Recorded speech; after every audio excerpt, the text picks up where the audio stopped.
City Councilor at Large and Chair of this committee, the Education Committee. I'm joined today by, with my District 7 colleague, Councilor Janey. I do know that. I was trying to do it right with the district piece. Sorry, that threw me off, and now I forget which district you represent too. My colleague, Councilor Flynn. Thank you both for being here. I'd like to remind everyone this is a public hearing and is being recorded and will be rebroadcast on Comcast 8, RCN 82, Verizon 1964, and online. I ask that you please silence your cell phones and other devices. If you wish to publicly testify, please sign in and check the box stating so.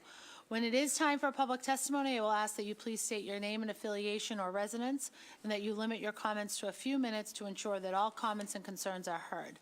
This is a hearing for Docket 0197, a hearing regarding the implementation of policy requiring all Boston Public Schools to have a full-time nurse and social emotional support specialists. Since my first year in office, I've advocated along our former colleague, Congresswoman Ayanna Pressley, for a full-time nurse in every single school in the Boston Public Schools. Our students need to be supported for their social, emotional, behavioral, physical, and mental well-being. We need to address issues affecting students such as trauma, depression, anxiety, and bullying. During the last budget cycle, Boston Public Schools, alongside with Mayor Walsh, have invested $2.3 million in additional spending for nurses, psychologists, and social workers. But there is still an inadequate number of social emotional support specialists. They need to be in every school, every day, every hour, to support all of our students. The purpose of this hearing is to understand how we can produce and implement a policy that would require all Boston Public Schools to have at least one full-time nurse and social emotional support specialist. I also have a letter of regrets from our colleague representing District 4 and our Council President, Andrea Campbell. Respectfully, her letter is, "Dear colleagues, respectfully, I am unable to attend today's hearing on Docket 0197, a hearing regarding the implementation of a policy requiring all Boston Public Schools to have a full-time nurse and social and emotional support specialist. I thank Councilor Essaibi-George for her leadership on this topic and look forward to reviewing updates and next steps." With that, I will welcome Councilor Janey for opening remarks. Thank you so much, Madam Chair. Thank you for your leadership on this very important issue. I'm looking forward to having a great discussion on how we do much more to ensure that we, in fact, have a nurse and social worker and guidance counselors in each of our schools. I know how very important it was for me as a young girl, particularly middle school years and high school years, with different things happening socially, emotionally, physically, in terms of just my own body changing, and how much I depended on my school nurse as a resource for me as a young girl. They literally are lifesavers for particularly young girls in school, but for all students. I remain committed to ensuring that we have more staffing, and not just in terms of our nurses, but all of these positions are so important. I represent a district that has unfortunately seen too many incidents, and one incident is one too many, of gun violence in our community, and I remain deeply concerned about how that is impacting our young people as they show up for school the next morning, or perhaps that following Monday, and what that means in terms of their ability to learn or not to be ready to learn as they show up for school. So I certainly want to make sure that our schools are safe havens for our young people, and that they are resourced properly so that we can certainly provide all the things that our young people need and that they deserve. So looking forward to having a discussion here that will hopefully move us in the right direction. Thank you so much. Thank you, Councilor Janey. Councilor Flynn. Thank you, Madam Chair, and thank you for your leadership on this important issue. It's a topic, it's a subject that has a huge impact across our city, across our public school district. I also want to thank Councilor Janey as well for her long-time leadership on issues impacting students in the Boston public school system. I also support having a nurse and a mental health counselor in all schools. I know the Walsh administration has made great progress on that issue, but as we head into budget season, here's the opportunity for us to advocate for getting more nurses and more mental health professionals in our school. That's the job of the Boston City Council.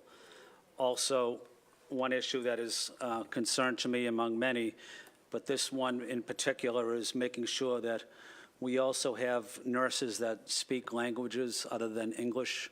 For example, in District 2, at the Josiah Quincy School, I have a high concentration of Chinese-speaking students.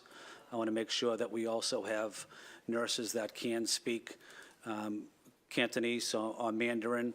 I also want to make sure that we have nurses that also speak Spanish. I represent the Blackstone School and the Perkins School, and they're both in the middle of public housing developments and next to Villa Victoria or next to Old Colony.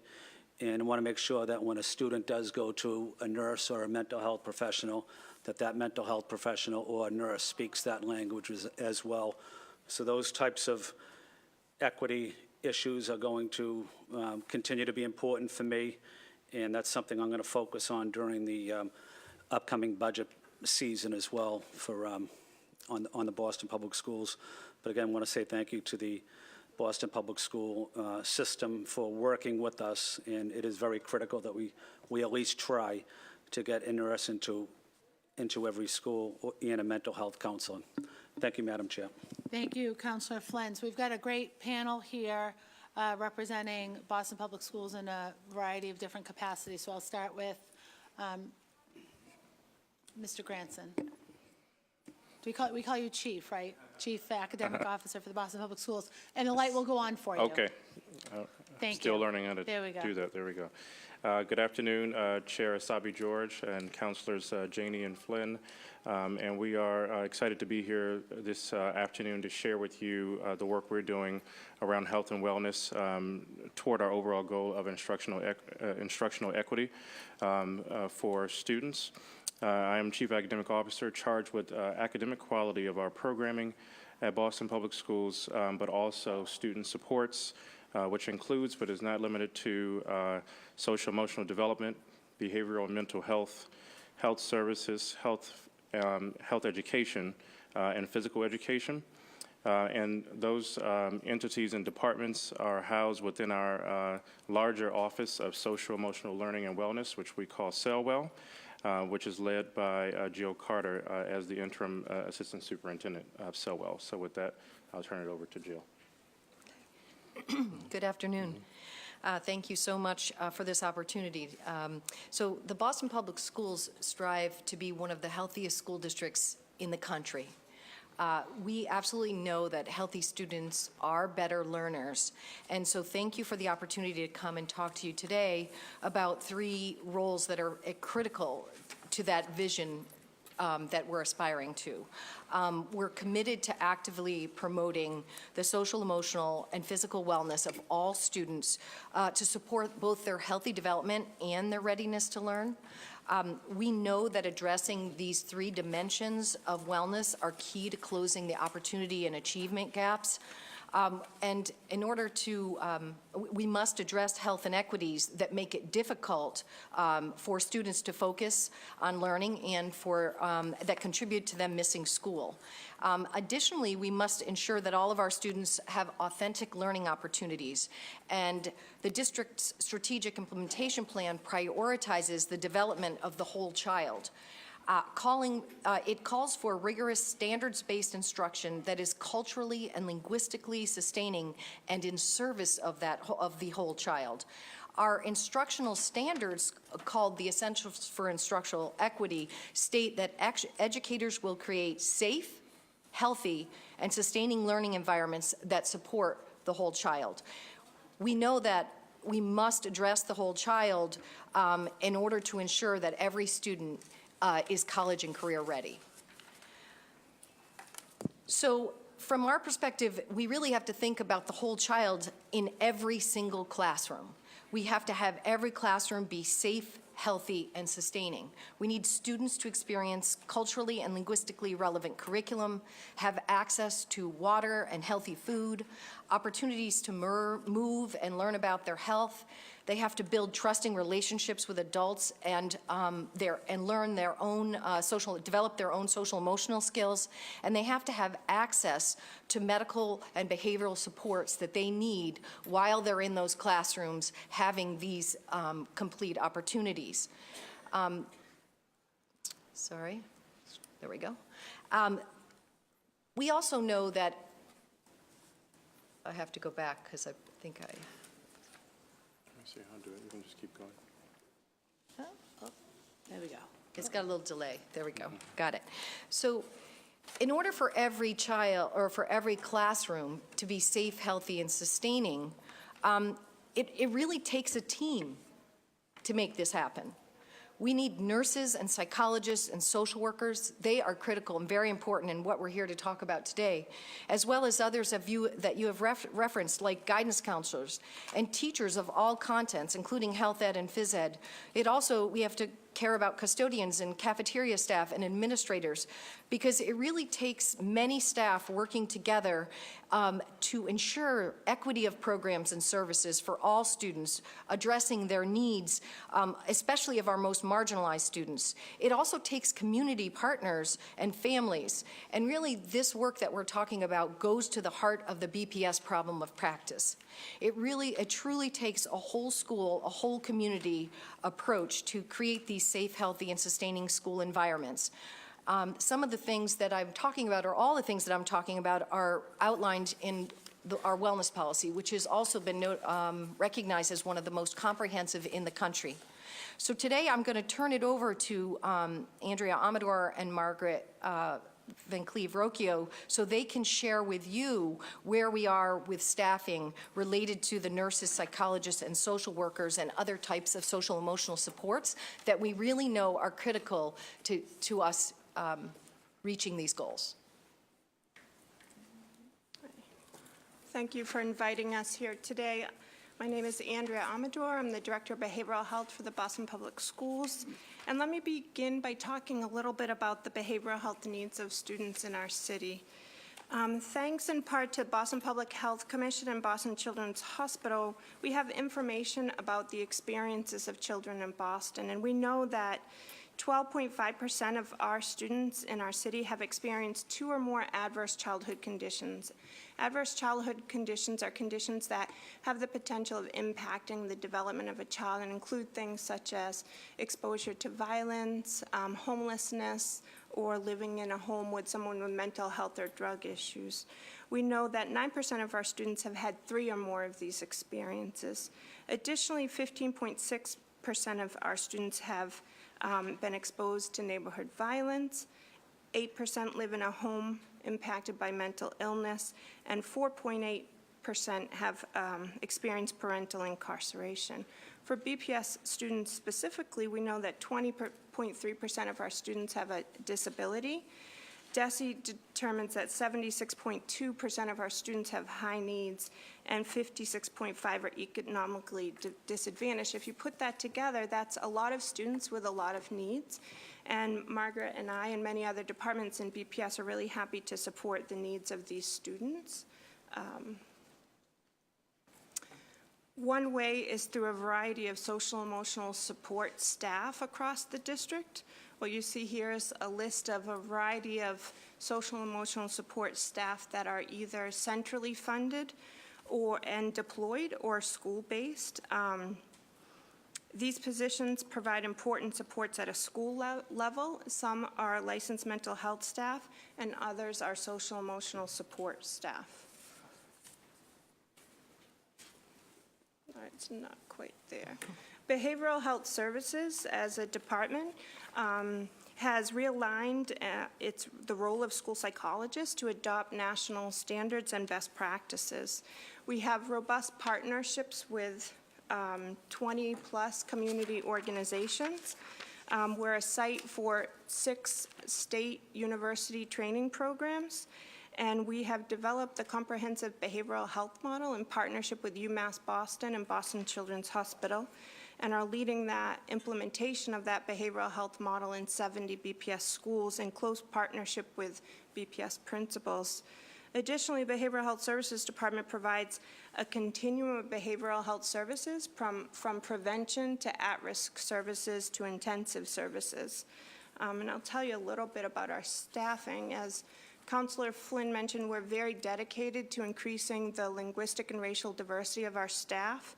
The field of school psychology at a national level is not diverse, but we've put intensive efforts into hiring, recruiting and hiring bilingual staff, and so you'll see we have a range of languages spoken by the school psychologist in BPS.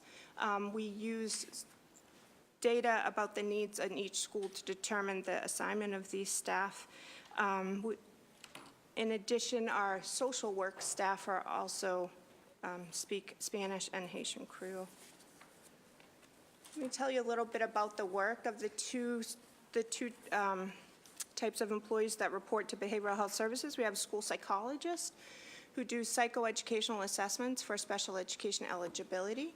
I'm also very honored to have pupil adjustment counselors in our department who are licensed social workers. They're both licensed by DESE and as social workers, and they provide sociological assessments, and they are the CPI trainers for the district. And together, both of these licensed mental health positions provide a continuum of supports from Tier 1, Tier 2, and Tier 3, including IEP counseling, consultation, case management, crisis support, and professional development. Only Behavioral Health Services school psychologists can complete psychoeducational assessments for special education eligibility, and only the Behavioral Health Services pupil adjustment counselors can complete the sociological assessments for the district. And next, I'll show you a little bit about the hard work these folks do. You'll see here our year-to-date report that gives a snapshot of the work that these staff are providing across BPS schools that range from prevention services, such as providing PD and supporting Tier 1 development in schools, to at-risk services like Tier 2 counseling, and then intensive services such as special education assessment, IEP counseling, and crisis support. We also conduct threat and suicide assessments and are the district crisis team. Social workers, and many of these folks are the school-based folks that I was honoring before, also support the district in providing group counseling, individual counseling, and family support. Here you'll see information about the level of staffing in the Behavioral Health Services Department over time. We would like to thank the mayor for his support of our department. Last year, as you know, he gave 7 additional school psychology positions and 3 additional pupil adjustment counselor positions. Since 2015, 4.8 positions have also been added to Behavioral Health Services Department as a result of principals investing in school psychologists from their school budget.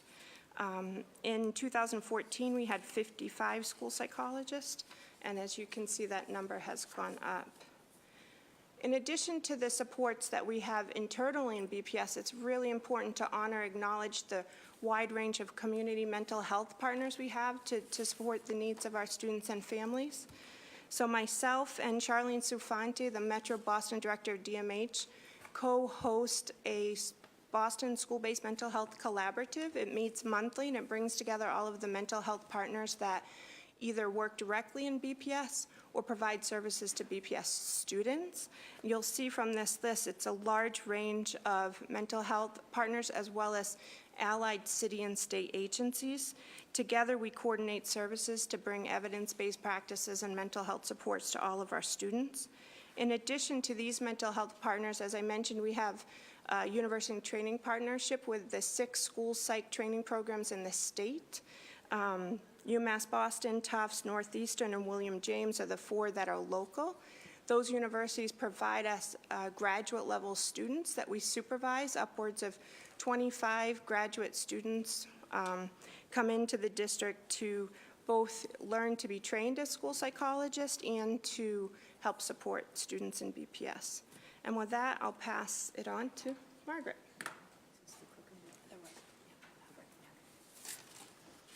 So good afternoon.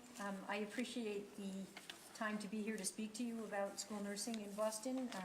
This is my 11th year in the Boston Public Schools, and I am in this job as the Director of Health Services for a year, but previously I was the school nurse at the Trotter Elementary School in Dorchester. And I am passionate about school nursing. I never expected to stay in this job, but it is just an amazing place to support children and families. And we have an amazing group of nurses in the Boston Public Schools. Their years of experience, level of education, and just exceptional practice is very exciting, and it's an exciting place for me to be and to lead.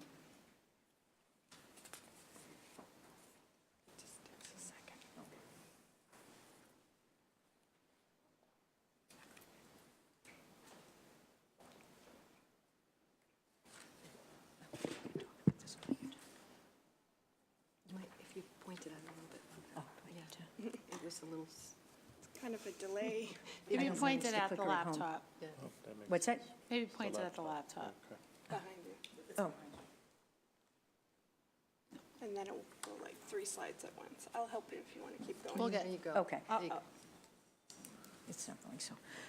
I just want to go through the mission of the school health services department, and this is really more of a list of what we are doing at present. But, so the BPS nurses remove health obstacles to learning by ensuring students are physically, socially, and emotionally well. And I think this is why it's so important for Andrea and I to be sitting next to each other, because our work is so connected. We can't talk about the physical health of a child without talking about their emotional health and the social health and the family's health.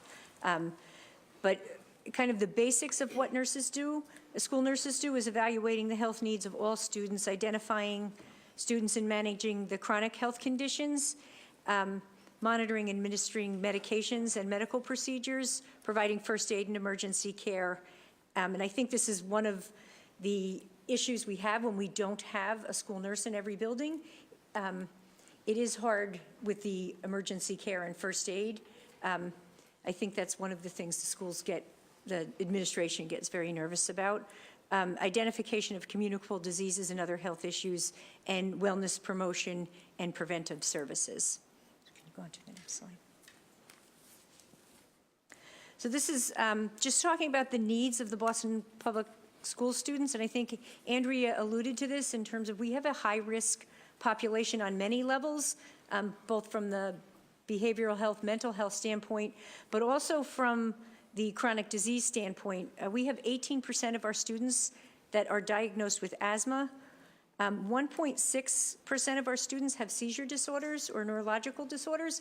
Doesn't sound like a lot, but when you take that percentage to a school system of 55,000 students, that's a lot of students. Diabetes, it's 0.3%. We have 163 students across the district. And type 1 diabetes is a very difficult disease to manage in the child and adolescent population, but it's particularly difficult in school when kids' days aren't always predictable. Sickle cell disease, we have 0.1% of our students. That's 90 students in the district with sickle cell disease. And again, that's another disease that really impacts the life of a family and a child, and it requires a lot of intervention from nurses and teachers and education for both the administration and the teachers.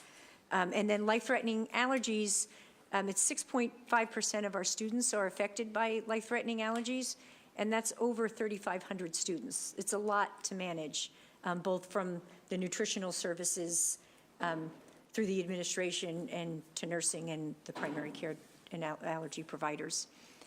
In the school year, this school year, 18-19, as of a few days ago, we've had over 190,000 visits to the health office for 41,700 students. They're busy offices that we have here. And then we've given out almost 160,000 medications and treatments from the beginning of the school year till the end of March. And there's been 259 calls for emergency services from our health offices. So just looking at those numbers, when we consider that we have 125 nurses in the school. We're busy. Another piece of what school nurses do are health screenings, and this is just a diagram showing how much have been done this year. So we're at over 28,000 vision screenings for our kids, 19,000 hearing screens, 1,000 dental screens, and the BMI screening is over 16,000.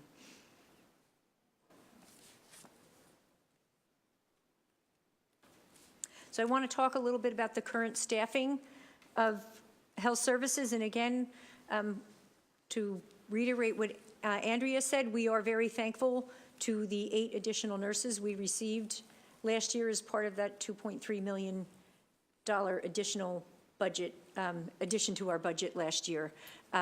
This current school year, we have 126.2 full-time nurses. 44 of our schools have a half-time nurse. 22% of our nurses have language proficiency in a language other than English. And we do have 6 full-time coverage nurses that are housed in the central office. So they're not assigned to a school, but they're being used to both mentor and support our nurses and for emergency substitute coverage. So we're never leaving a school without a nurse, or at least the partial day that they're supposed to have. The current staffing model that we are using for BPS nurses, we are following the state recommendation that it's 1 per 750 students. We also recognize that we are a high-risk student population, so we know that 1 to 750 in most of our schools does not really cut it. The other numbers that the district or the state has recognized, the National School Nurses Association, is with high-risk populations. It's 1 nurse to 250. Can you repeat that? 1 nurse to 250 for high-risk populations. Our current staffing in BPS is 1 nurse to 440 students, and that's the average across all schools. Some of our schools are fine with the 1 to 750, and then there's others that have extremely high needs, especially our schools with the strands for the medically complex and developmental programs that we have as through the special education department. So this slide is going over the school-based positions for the last 5 years. And there has been some growth. We've gone from 114.5 in fiscal year 16, and fiscal year 19, it's 126.2. You can see the big jump from 18 to 19. It was 117.7 up to 126.2 for this school year. And our budget for next year is 125.6. I'm not sure what that decrease is. It's probably just positions that haven't been completely filled. We have had no positions taken away from us. So this stuff is coming through the budget office, and sometimes there's a discrepancy if a school nurse has been out and we're using a long-term sub to fill positions. We are working with community partners, knowing that we have a need to expand our reach to our students. We have many nursing programs and universities in Boston, and we've been working with all of them.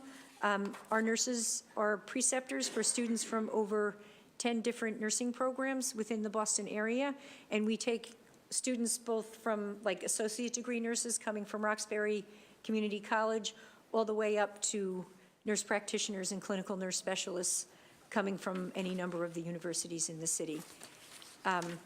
This is also a great recruitment tool. So to answer your question, Councilman Flynn, in terms of trying to recruit more languages and more culturally proficient nurses, we are able, through working with students and precepting them, to get our students interested, nursing students interested in school nurses. And we've actually been successful recruiting a number of nurses from nursing programs as Boston Public School nurses. We also work with vision partners, both to come in to do screenings and also to provide free eye exams and glasses. This is mostly happening on the high school and middle school level, but we're aggressively working with programs to get more people more vision programs in our schools to provide this, because it's such an essential program. We do screenings, but we don't always have time to do the follow-up, and bringing programs in really helps make sure that students who need them get their glasses. And then dental partners, we have a large number of dental partners working in our schools, both for doing dental screenings and preventive dentistry, and they will do some mild treatment of, for mild cavities and dental problems. Let me see here. Okay. And we also are working with school-based health centers. We are fortunate to have 6 Boston Public Health Commission school-based health centers in our schools, and then we have another that also works in one of our high schools, but is mental health care only. And then we have partnerships with 6 different community health centers to provide service in any number of our schools, both from high schools through K-8 schools.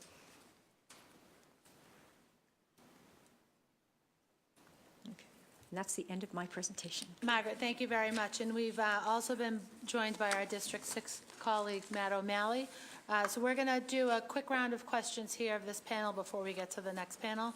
And this is for myself and my colleagues. I'll set the timer for myself as well for questions. On that last slide, Margaret, that you shared with us, well, first I want to thank you all for the very, I think, thorough presentation. This is very helpful to guide us in our questions today. On this final panel, are we counting the nurses that are made available or the behavioral health specialists for Andrea that are made available through either the Health Commission or the community health centers that are in our schools? No. These are all, for me anyway, they're all Boston Public School employees. You are only counting BPS employees, not health center employees that might be in our schools? Yes. Great. And is it the same for Yes. the mental health professionals? Thank you for that.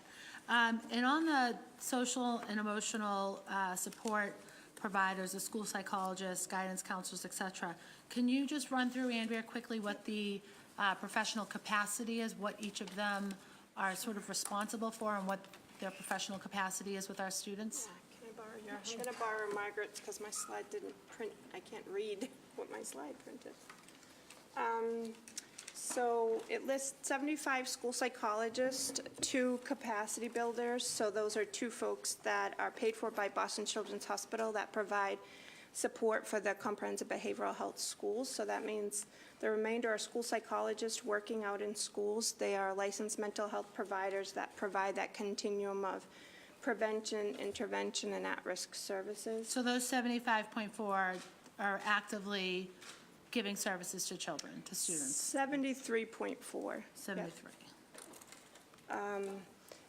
There are 8 pupil adjustment counselors that are in my department that are licensed social workers. They're providing direct services to students in that continuum of prevention all the way up to crisis and counseling support. And they're in our schools as well? Correct, yep. All of these folks are in schools. Some are centrally deployed, so most of the school psychologists report to me, and all of the pupil adjustment counselors report to behavioral health services. They're in schools, but they're centrally deployed. The other people are school-based, so the clinical coordinators are licensed mental health staff that support students who require significant mental health supports as part of their IEP. Guidance advisors and guidance counselors are guidance counselors. The advisors have additional obligations to support assignments and transcript work.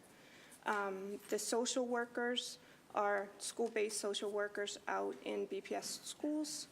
And then the student development counselors and student service coordinators provide a variety of supports at the direction of the principal. So school-based folks. And do we know generally, especially for those that are not the guidance counselors, because I sort of have a better understanding of what guidance counselors are responsible for, the rest of them, do we have an understanding of how they're breaking up their time between whether it's direct services to our students, or is it doing the evaluation for an IEP or evaluating a student but not necessarily providing direct services? you want to take that one. So I think the question about, the only staff that can do the assessment for IEPs are the psychologists. And then in terms of who might be providing additional supports around work that's called for on the IEP, we would know for sure about the positions that, again, are the school psychologist and the pupil adjustment counselors. They, as Andrea showed on her slide, they do provide supports that are on the IEP. That would be true for the clinical coordinators as well. Do we have an idea on the breakdown, though, of how much time any of these professionals are spending on direct services as opposed to evaluation? Because a complaint I've heard for many years is a lot of these licensed professionals spend a lot of time evaluating, and that's important work, but there isn't enough time left over for them to provide the services that those kids then require, whether it's part of an IEP or it's part of a child's need for any sort of mental, emotional, behavioral support. Right. Andrea, do you want to comment on the psychologist? Yeah, I can talk about the folks that are in behavioral health services. So if we go back to an earlier slide, the clicker's not working, but I'll go back. You can see the work that the department's doing.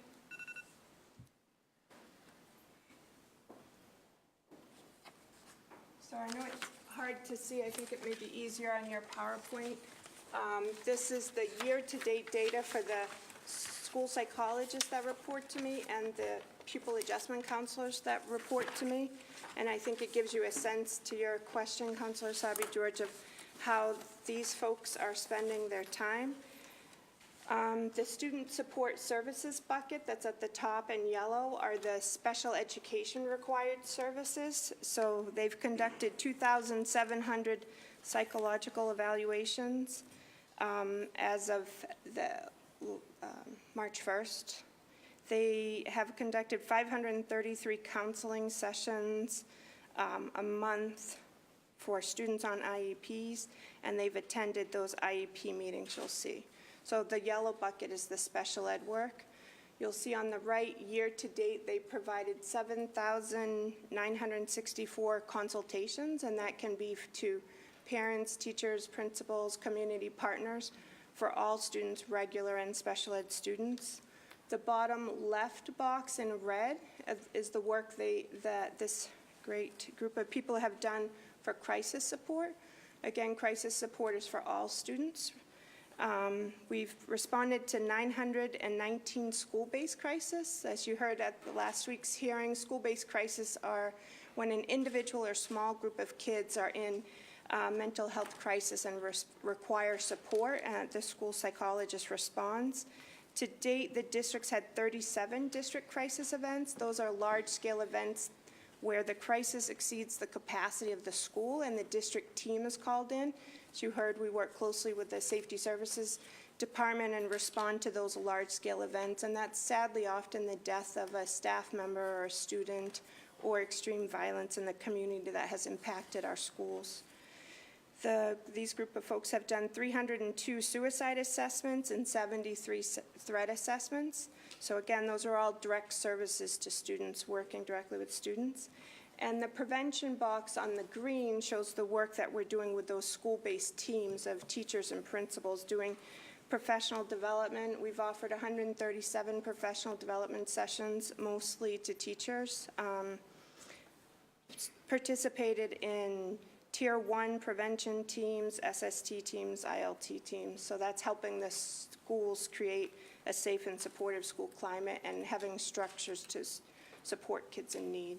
So you'll see the majority of services provided are direct services to students, and these are for the folks that report to me. I want to honor that there are school-based staff that Jill's speaking to, and I don't collect data on their work. Right. Thank you, Andrea. I'd like to invite Councilor Janey for her questions. Thank you so much, Madam Chair, and thank you all for the work that you're doing and for this presentation. I want to understand more the funding stream. So how many of these positions are funded through the central budget versus our school-based positions? Do we have a sense of how many? Yeah. The current positions in do you want to answer, Andrea, why don't you answer the psychology Yeah. ones? Yeah. I can speak for behavioral health services. So we have 4.8 positions funded by principal's budget. So that means a principal has put in some of his or her school budget to increase the amount of service they have. So 4.8 of those 75.4 positions are funded by principal funding. 2 of the positions are funded by Children's Hospital. 6 of the positions are 100% funded by a school budget, so 4.8, we share the funding. 6.0 positions are funded by the, completely by a principal's budget, and they report to the principal. And then that leaves the remainder of the positions to be centrally funded and centrally deployed. But I want to be clear that they're deployed out in schools, right? They're all school-based, student-facing. Right. Yeah. And when we talk about the need or the recommended ratio, so I think currently at 1 for 440 students is where we are? Is that That's for Yeah, that's nursing. correct for nurses. for nurses? And the recommendation is 1 for 250 students? Do you have a sense of how much money that would require or how many positions we're talking about to get to the 250? I haven't, what I've worked out is the one nurse per every school would require 22 new nurses positions, because we have 44 schools that have half-time nurses. I didn't actually look at what that would do to the ratio Okay. of our students, but I suspect it would bring it down No, quite that's a bit. helpful. Yeah. That's helpful to understand that. And I know the clock is ticking. I am on page 6 in your presentation for behavioral health, and was just looking at some of these figures. Now, how are we defining the ACE when you say adverse childhood experience? And for example, I'm looking at the second bullet point that says 15.6% have been exposed to neighborhood violence. How are you defining that to get such a low number? I mean, it seems very low to me. So ACE data, the definition of ACE, adverse childhood conditions, is a national definition used across public health and mental health organizations. This report that was generated from Boston Public Health Commission and Boston Children's Hospital, looking at specific ACE data for children in Boston, was done by interviewing parents and having parents describe the experiences of their children. Right. And so, given that it relies on feedback from parents. Correct. Or other factors, I have to assume that all of these numbers are very low. So 8% live in households impacted by mental health, so all of the undiagnosed, so we know that it's going to be undercounted there. Same thing with the neighborhood violence. I'm not sure how they're counting it, but I make the argument that there are several children at any given time in our city who are traumatized and experiencing violence on a regular basis, who show up to schools, who may or may not be prepared to respond to that particular child's needs. So, for example, something like this unfortunately happens. That child who may be directly connected because perhaps it was a relative that was involved, perhaps that child is receiving the supports that they need, but all the other children who live on that same street or within that block or within earshot of what has transpired are showing up at God knows how many different schools, given our assignment system, and are showing up not ready to learn, and unfortunately to school communities who may not be prepared or may not even be aware that something has happened in this child's, on this child's street. And so, I'd love for us to get to the place where we are able to understand through, better coordination with public safety as well as our schools and public health and all of that, so that regardless of where something happens, that we understand if something happened on Main Street, in our city, that every child who lives on Main Street or within that block, we can determine what the distance is, whether it's a quarter mile or what have you, that we know where those children are going to school, and then that those schools are ready to respond. I've got several other questions, and I hear the buzzer is ringing. Do you want to do a quick one, and then we'll do another one? So I'm wondering about that. I'm also wondering, just very quickly, thank you for your flexibility, Madam Chair. I didn't hear anyone mention medication that children take, as prescribed through like an IEP, like Ritalin or something. And then I'm wondering what kind of supports are happening in terms of supporting young people who maybe immigrant children may or may not be documented, who are feeling some kind of way because of what's happening in Washington, D.C., though I think we locally are trying to do all that we can. So I'm wondering about that. I'm wondering about supports that our young people may need around LGBTQ. So I'm just hoping that someone could respond to those specific student populations. And obviously there's overlap and intersections, that those children may also be immigrants or may be Black or Latino or what have you, or need language requirements. So I'm really interested in understanding if what we're doing, then two, what the need is to make sure that we are doing all that we can for those populations. And thank you, and I'll save the rest for my So I can explain a round. little bit about our crisis support, and then Yeah. maybe Margaret could talk about the medication issues. But we work very closely with the Boston Public Health Commission and the neighborhood trauma teams and Boston Police to support our students and family who've been exposed to community violence. So as an example, when something happens in the community, the Boston Police and the trauma teams work together to indicate who are the potential victims in that area. And then we receive notification formally through BPD and also informally through our network of partnerships, including the neighborhood trauma teams, to say an incident occurred in this location. They'll let us know if the victim was a student or if students were present. And then we set about trying to figure out where those students go to school. So just to honor your point, when we have a crisis event, it's almost every crisis event impacts more than one school. Why? Because the kids in one neighborhood go to many schools. So the loss of a community member in one neighborhood is likely to impact many schools. Either the students lived in the neighborhood, or if it's a child, they went to school at several schools and those communities are impacted. So our team is very experienced not only in getting information from community partners and responding, but to responding to a variety of schools, because students often, the impact is widespread. And we provide that support both with the BPS Central Crisis Team, the building-based supports, the people that work at the school that know the student, and also these community partnerships from the BMC Witness to Violence program, the neighborhood trauma teams, our community mental health providers. So we have a system to do that when we're informed that an incident occurs. And again, we find that out from a variety of sources. Often our families and children let us know that something happened as well. So to answer your question about medications, the school nurses are giving any number of different type of medications. So we have the scheduled medications, which would be something like Ritalin or something to treat ADHD. Most of those students would have a 504 plan.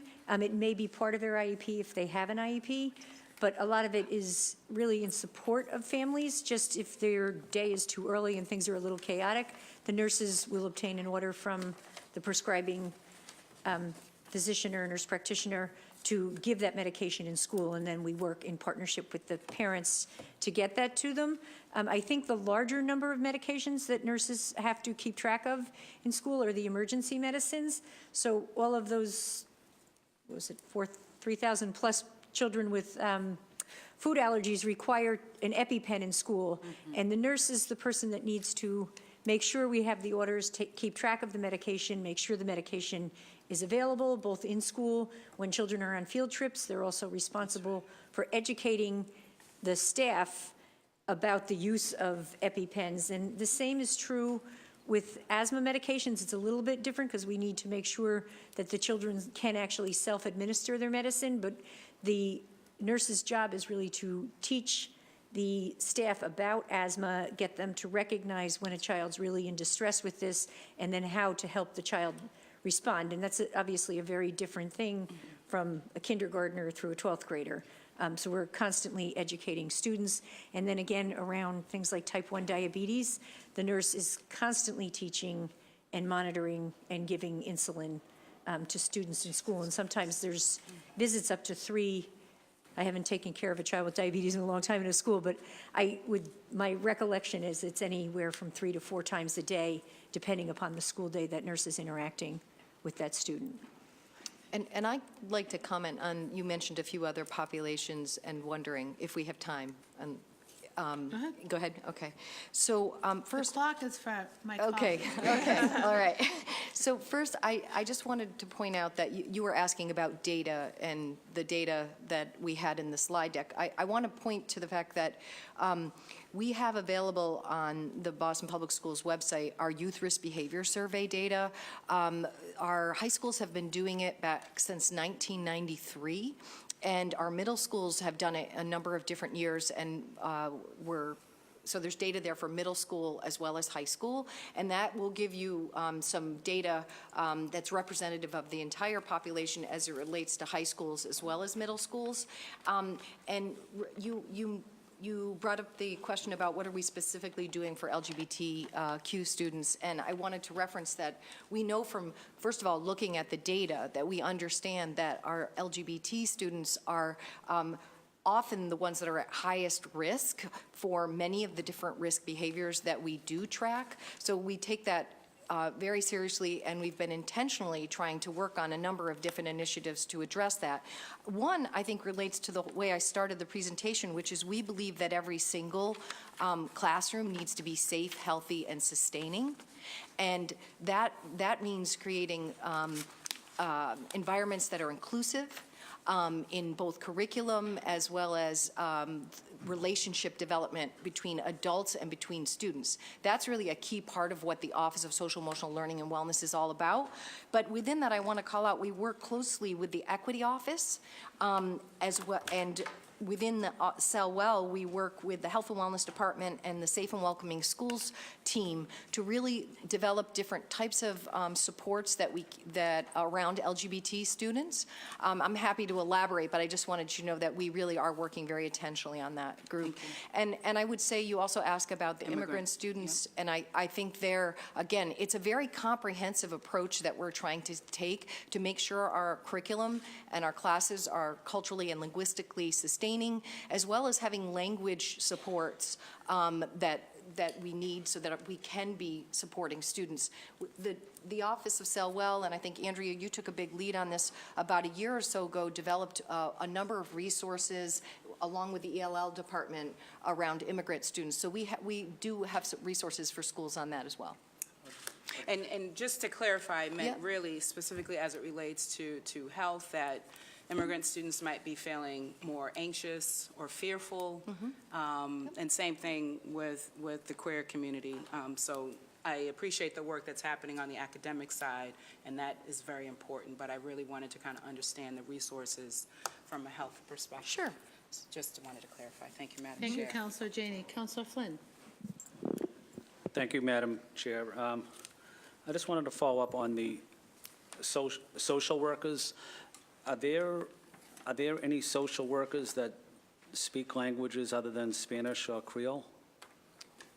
I believe those are school-based social workers, and so I'll let Jill.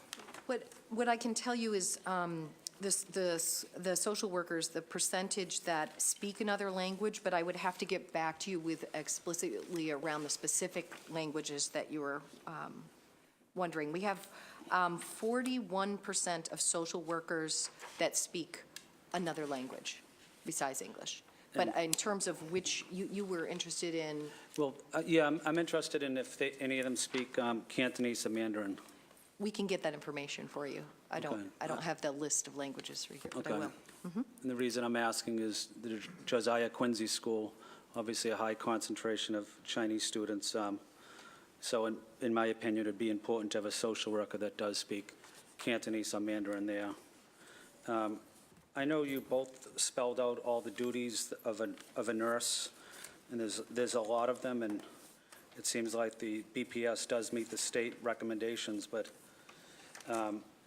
we have a lot of students with special needs and 20% asthma rate. But do we have enough nurses to cover that are doing the job now to effectively help our students? It seems like the nurses are overworked right now, and they're doing so many duties. You know, I was impressed with the amount of duties they're doing, but on the other hand, that's a lot of them, and, you know, we probably need to hire more nurses. You want to chime in on that? So I would just say, thank you, Councilor Flynn.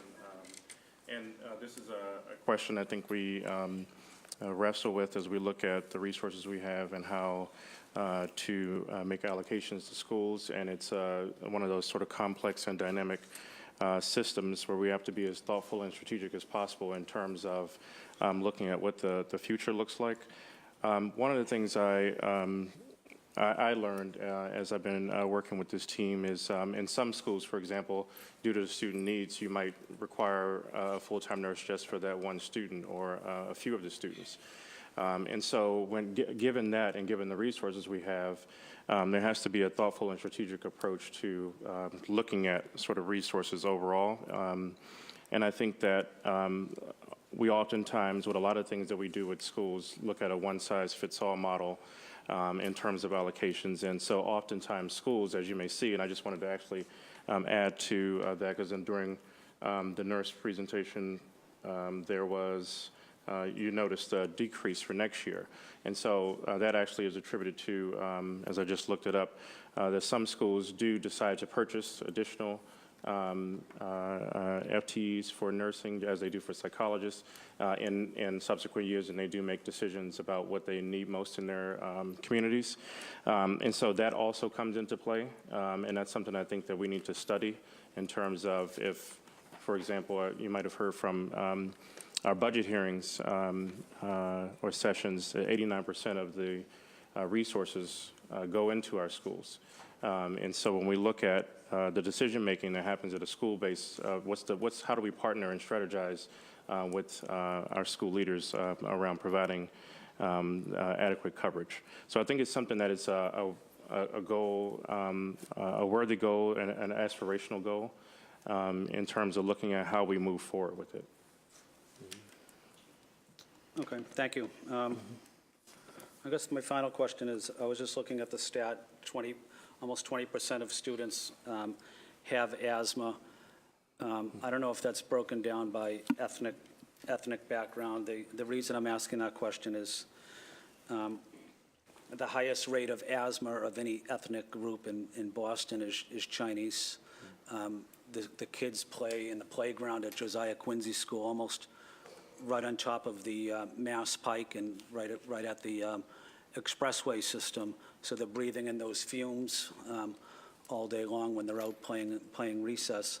You know, what else can we do to help on the public health side of things to, you know, be more proactive in educating our families, educating our students and teachers, our nurses, so that we can try to help these students knowing that they're already in a difficult environment, whether it's studying or learning or playing? So I can answer that question. We've been working very closely with the Boston Public Health Commission. The grant ended last year, but we had a asthma grant with them. We were working with 23 schools in Boston, and actually most of them were in Roxbury and Dorchester that had the highest asthma rates by school and zip code. It's interesting because I've done a lot of asthma work in the district, and I have not heard this about the Quincy School, so we can go back. I can look at the stats from the Quincy School, but we have partners really who are very willing to work with us. And honestly, I think some of what is stopping that partnership is the difficulty in getting these supports in terms of nursing care in the schools, because we're so often treating the asthma episode instead of being able to go back and look at the cause. And the Boston Public Schools have been great with their facility department, looking for asthma triggers and, you know, working with nurses around this stuff. But it's, you know, at the end of the day, when you look at the list of what the nurses are doing, the prevention work is very difficult to get to. And this, I think, is where we come to this figure of 1 to 250 in terms of high-risk students. We do have a high-risk population. So I think, asthma is the perfect example for us in terms of if we really break that down and look at what this 18 to 20% looks like, it's a lot of care management. And we are moving in, the district has invested more money into our electronic records. So we have better access to individual healthcare plans for students and better access to data around this stuff, but it's really a work in progress, trying to break down all these chronic conditions that our kids live with. And if I can just add to your question about what can we do from a public health approach, I really do think that that is the approach we're trying to take. The Centers for Disease Control calls it a whole school, whole community, whole child model.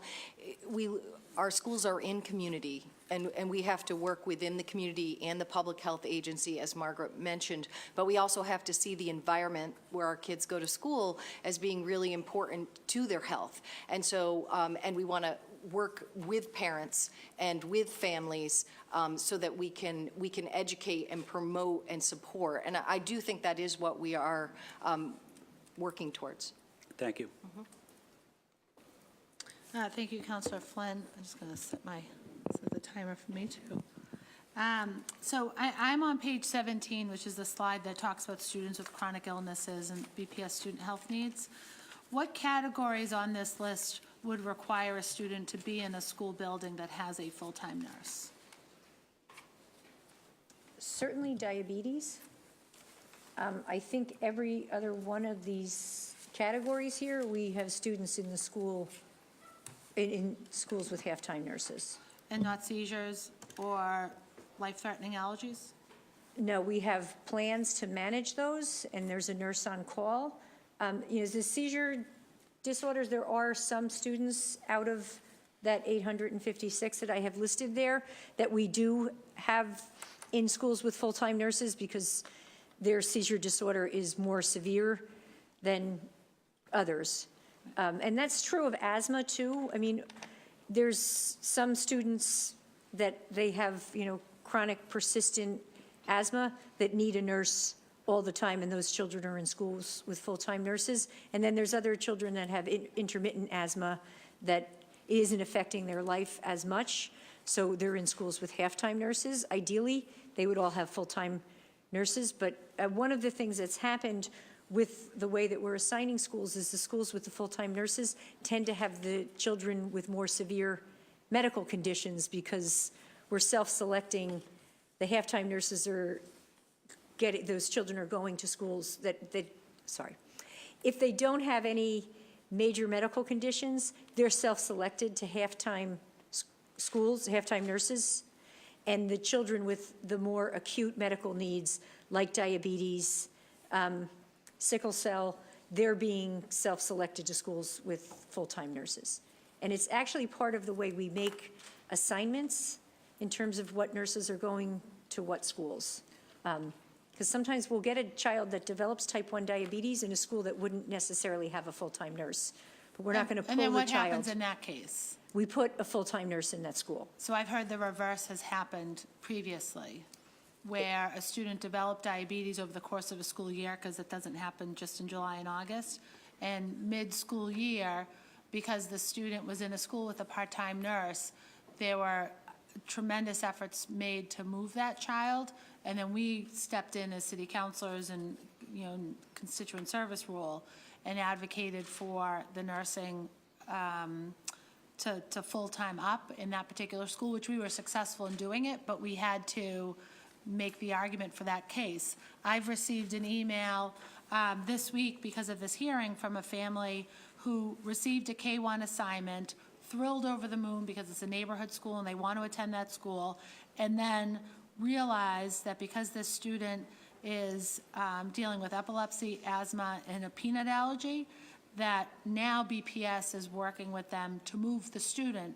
to a school that has a full-time nurse. That, to me, is very opposite what we should be doing, and I understand that's not necessarily in your role. I think it's a problem with the assignment process, and I see Charles making a move to respond, but I think that's opposite of what we should be doing as a district. First, I think we should have a full-time nurse in every building, and that's why we have this hearing today.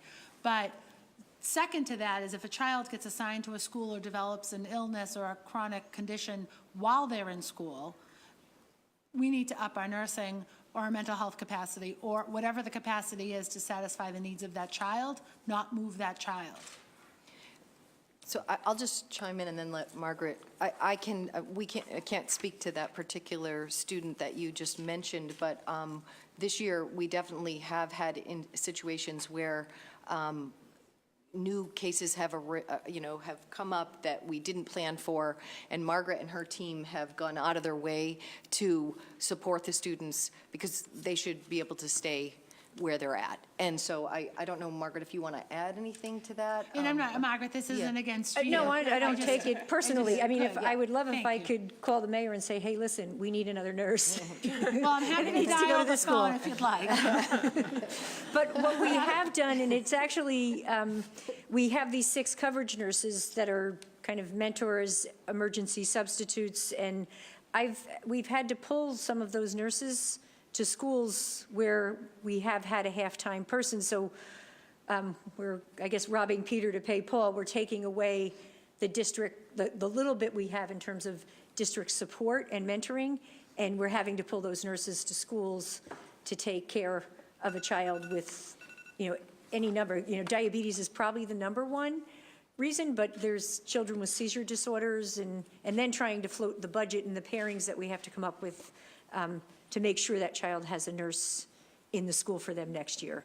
So a school that does have a full-time nurse or appropriate nursing levels, if a school nurse was out sick, there is appropriate coverage, and we would ensure of that, especially in our schools where we have some kids that are experiencing significant chronic illnesses. Yeah, we primarily use Subcentral, the same way teachers would.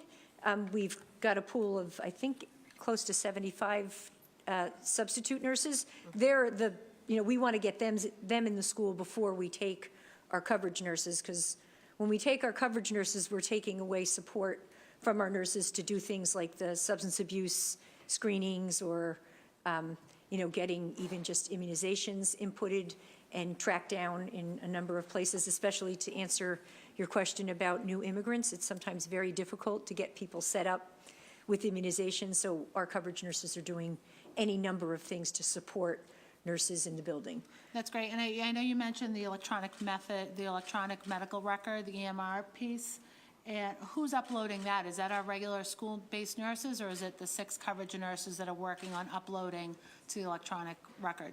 So we're working with the OIT department, and sitting behind me is Suzanne Salter-Bennett, who is our new program manager, and she is a whiz at this stuff, so she has really helped combine both our electronic record with the mass immunization registry, so that has really helped us improve our rates, and she's also been working with nurses in terms of training and making lives easier and teaching the coverage nurses how to do this so that they can take over these roles in their schools. Right, and I'm assuming that this is all as an electronic medical record, that we're looking at security of that information and protecting information like we would in a medical office at a, Yeah, it's all health center. HIPAA and FERPA compliant, and the investment that the district made this year was to get the cloud-based software so that we can actually access this record. Like, I can access the record from City Hall. I don't have to be attached to a Boston Public School IP address.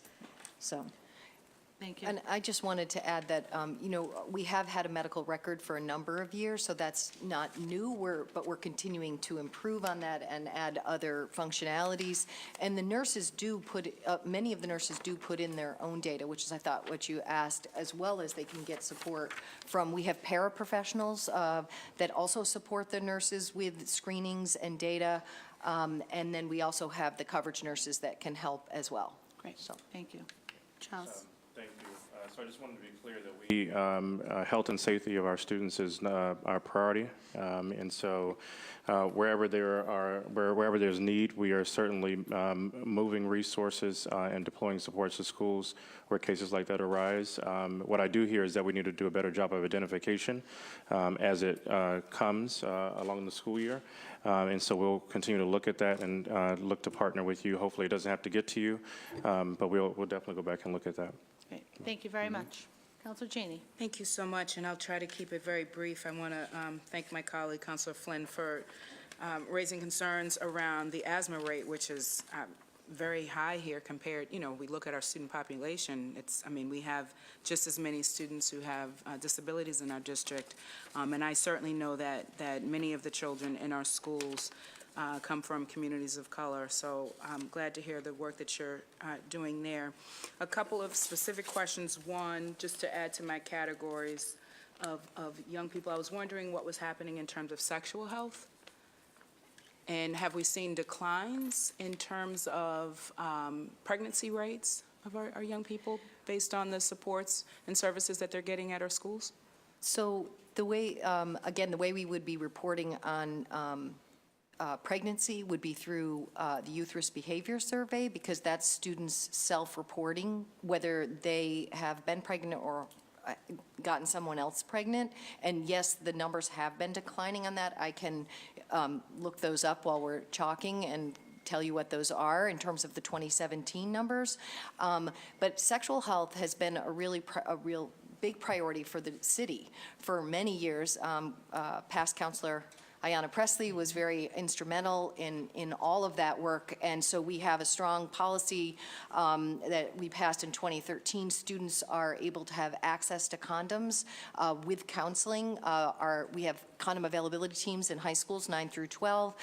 The nurses often lead the CAT team, we call it, but it's also can include social workers, guidance counselors, or other teachers that feel like they would be a trusted adult that the student can talk to. We have And just to clarify, when you Sure. say access to condoms, without question, without counseling, or? With counseling from one of those people that have been trained. And is that all grades? No, 9 through 12. Okay, so a ninth grader, let's say a senior Sure. who's 18 years old, to get access to condoms in school for free. Yep. Because they're expensive, would They are for free. have to go through the counseling program? It's not a Or- counseling program. It's a one-on-one conversation with somebody who is able to answer their questions. They're also, I should tell you. For students who are 18 and above as well? Oh, for 18 and above. Yeah, I don't think our policy completely, if they were 18, I don't think we'd have to go there. But I would just say, so in addition to we have sexual health education that is comprehensive and inclusive, and that is being provided across our high schools. We have had a CDC grant for 5 years, going on to the second 5, that is very much focused on the sexual health education, as well as sexual health services, as well as creating a safe and supportive environment for LGBTQ students. So that has been a big piece of work for us. Wonderful, And we do partner with a lot of different agencies, as well as school-based health centers to make services available. Thank you, and I know we have another panel and more questions. So finally, I think on slide 18, the health screenings, the pie chart. I was just wondering if you could tell us how you determine which health screenings will be available for which students. Is it about the resources we have? Is it about the partnerships we have? Is it about the need of a particular student population in a school? So I'm looking at dental, which is like that tiny little slither. And, for something like dental, if it's not required as part of the registration process, this may be, for some children, their only access and opportunity to get dental health services. So I'm noticing that was very tiny. When you look at the blue for vision, it was very large. Is that based on partnership or available resources, or about need? How do you determine So there's who gets actually what screening? Sorry. Yeah, go ahead. There's state laws around screenings in school, so I can't off the top of my head tell you exactly what grades, but basically K1 to grade 5 were required to do vision screening, and I think most of those grades were also required to do hearing screens, and then you get up to 7th grade, so once in middle school, once in high school. We focus so much on the health screen and the vision screening because it has such a direct impact on a child's ability to learn.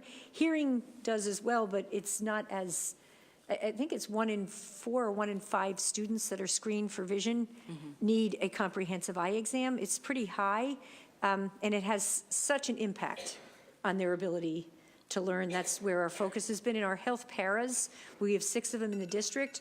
We've worked to get them out to schools to support as much as possible. We have a lot of work to do in terms of our partnerships with the vision providers, in terms of getting them into schools to get the free vision services. So the kids that fail the screens, we can get them right into an eye exam. And I think if you look at the little sliver of 1,000 dental exams, I think some of this is the time it takes to get the parent buy-in for these programs. So we have dental programs in a lot of schools, but the parents have to consent to that. So that requires sending a consent home, getting a consent back. And I think this is what we're trying to work with our medical system, our medical record, is there is a parent portal. I think that's the next big jump for us in a year or two, is trying to get some of this stuff done electronically, because we all know what happens in backpacks. Is we're using paper to get these consents, and these consents frequently don't make it home, especially in middle and high school. Right. Could the consent ever be a part of, I apologize, Councilor Janey, with sort of the beginning of the school year stuff? Because I know as a parent, that's one thing I do look for. The rest of the year, you know, it does sort of pile up in the backpack. But that first of the year, especially with our younger kids, to get that consent done as part of that packet. Yeah, we've looked with so the issue is we have different providers, and they all need, we don't have a universal consent for vision or dental service, because we're using a number of different services. I think this is, we can get more creative about this. We haven't gotten there yet. So Well, I would love to be able to provide dental, more dental care. And Yeah. I suspect this number is a little bit low, but it's hard. I don't really know where the data is across the district. No, and I appreciate that. I certainly would love to see us get those numbers up, because I know for some children that may be their only access. I just wanted, in conclusion, I wanted to thank you all here for presenting, and I will have to slip out at some point. Just want to acknowledge the other folks in the room who may be testifying or presenting. I have a commitment in my district to get to. I will stay as long as I can. But thank you. Thank you, Councilor Janey. I think Suzanne wants to add. Yeah, I just wanted to just. Would you, make note do you mind grabbing the microphone? Oh, okay, sure. I'm loud generally. That 1,000, that number is going to be, it is going to look lower. So this 1,000 is actually what is like documented as far as what, like the nurse partnership. We do have schools that have dental programs within them.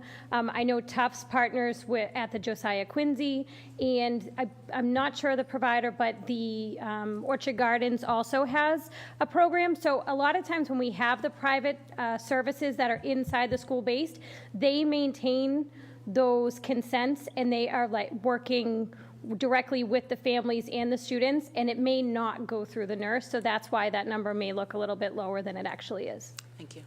Thank you. I just wanted to quickly say, a part of the work we're doing over the last few months is partnering with the Office of Family and Community Engagement to try to get the word out, but also looking at creative approaches like hub community schools. And so that's a recent conversation, and we're learning from a lot of schools like the Burke, like the Gardner Pilot, around the work that they're doing on that. And so data collection and systems is an important component. Okay, thank you. Thank you all. Councilor Flynn.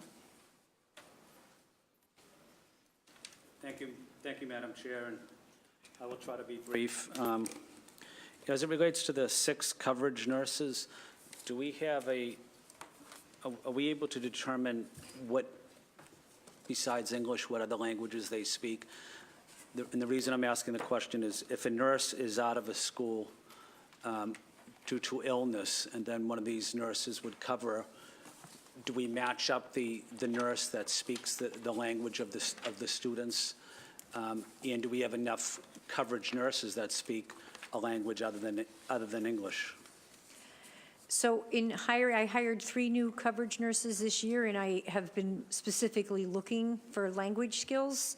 So sometimes if someone doesn't have the experience that I want them to have, if they have the language, we put in the time for the training, because we know that the language proficiency is so important. So we have 1 coverage nurse who's fluent in English and Spanish.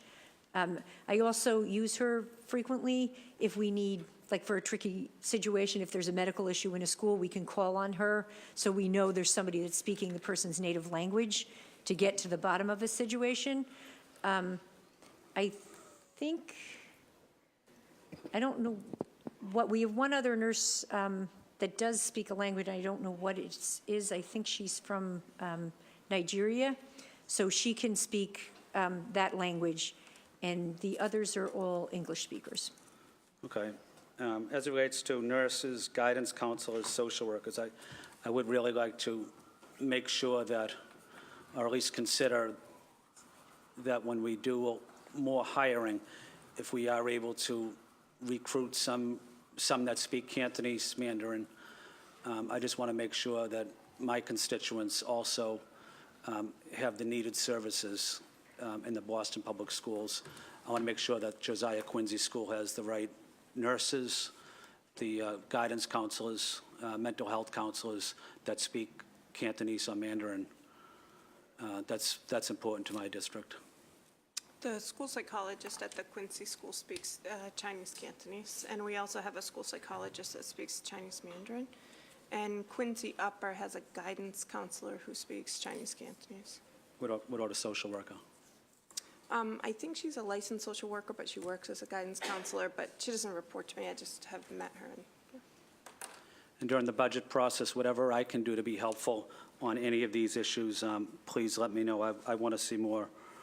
I'd like to advocate for as many bilingual professionals as we possibly can get. And again, I just want to say thank you for your leadership on this important issue, and thank you for being here as well. Thank you, Councilor Flynn. Were you going to add something? Yeah, go ahead, Charles. Very quickly, just to add to Councilor Flynn's remarks, which we really appreciate because it's one of the things that we've been struggling with as we look for qualified candidates, oftentimes folks who are dually licensed by DESE and within their respective fields. And so the pool gets more and more narrow as we look for quality candidates. And so that obviously then takes us back to preparation, right? And so we've had conversations with a number of deans of schools of nursing and the schools of education around the preparation and pipeline programs and how we can even get creative. I know that Bunker Hill is looking at a pipeline program for school psychology. Many of our students go to Bunker Hill, and so there's a continuum in pipeline that we need to look to creatively build because I just know, having started this role in August, and working with Andrea on trying to, her department has been, as has Margaret's, very committed to hiring diverse candidates, but we're often searching for them. Yeah. And I would also say, Suzanne is sending me some good messages from back there that we do have partnerships around to bridge translation services. So if you want to hear more about that, we can definitely provide you with more information about those types of opportunities too. Thank you. Mm-hmm. Thank you. And my last question, I think, is sort of at the, well, I have two last questions. One, how many incidents have we had at any of our schools where there hasn't been a nurse available, that a nurse would have been what we needed at that moment in time? Are we tracking incident reports in that way? We aren't at this time. I know of a few, but it probably is something we should be doing. The good thing is I think a lot of these schools that have half-time nurses, there's people there that know what to do, and the nurses are called back to the building. So if you're covering two schools and if it's a 911 call, the call is made and the child's out. If there's a question about a child being sick or needing some intervention, the nurse actually has to leave their assignment and go back to their other assignment or go to their other assignment, which can be disruptive to their day, but we don't have tracking of that information. I would be curious. I know when the years that I taught at East Boston High, we've always had a full-time nurse. It's a big school. But we've had a number of significant incidents, not belly aches and scrapes, where the school nurse quite literally has saved lives. And I think that regardless of how big or how small a school is, that that critical need at any moment in time, because EMS is always a few minutes away, but a nurse is on staff and in the building and fully trained, and teachers can support and other adults can support and step in, but nothing really replaces the the authority and the ability and the capability of a nurse in any one of our school buildings. So we've recognized that it's 44 schools that have a part-time nurse, which means we need 22 FTEs to come up to at least what I'd like to see is one full-time nurse in all of our school buildings. What would that cost us as a district to make that happen? What's our average, what are we budgeting for an average nurse? $97,000 per nurse, so we're looking at a $2.2 million investment, give or take. Maybe that's extra Band-Aids or tampons in our school nurse offices. Yeah, I would be reluctant to give a figure now. I think that, again, there's a lot that goes into it, especially where if something like that were to happen, there are certain schools that would have to have one for one student, so then you're talking two, and then that depends on the size of the school as well. And so a blanket one would be a hard thing to do off the top of our head, absolutely. Well, I'm assuming that all the schools that have a .5 nurse now don't have a requirement for one full-time, so this adding on is bonus for all of those schools that we've determined don't need more than a .5 right now. So I think the 22 is probably a safe number to plan on. Yeah, and I just think it's one we can't stand by at this panel right now. I'll take ownership of that number. Yeah, I'll take thanks. ownership of that number, and I'll take ownership of checking how much it will cost, but if we think it's an average of $97,000 per nurse, that's really great to go to work on as we think ahead to our budget process here at the City Council. And I want to make sure we get you the appropriate average as well, because that changes year to year. So we will get that average to you. I'll take that too. We'll get the average to you. I love it. So for now, it's 22 nurses I'm looking for the Boston Public Schools. I thank you all very much for being here and for engaging in, I think, this really thoughtful and productive conversation today. What I'm going to do is, as we switch our panels, we've got a couple of guests for our panel number 2. We have 3 of them in particular. So you all are welcome, certainly, to stay, but I'm going to have you move. And I'd also, so while we call down Jenny Gormley, Jonathan Haynes, and Lucinda Mills to the podium here, I'm also going to offer an opportunity for either Kathleen, Carolyn, or Ann to testify if they'd like now.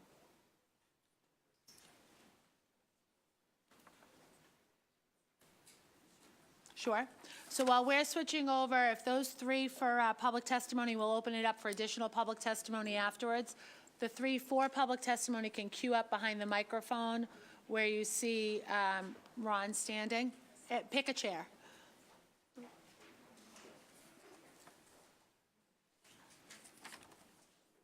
So you've got Jenny, Jonathan, and Lucinda coming down to here, and then public testimony. So I think Kathleen at the microphone. So Kathleen, I think you're for public testimony? Yes.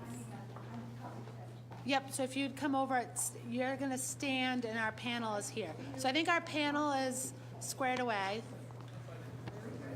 perhaps, and then public testimony is here. So I'll,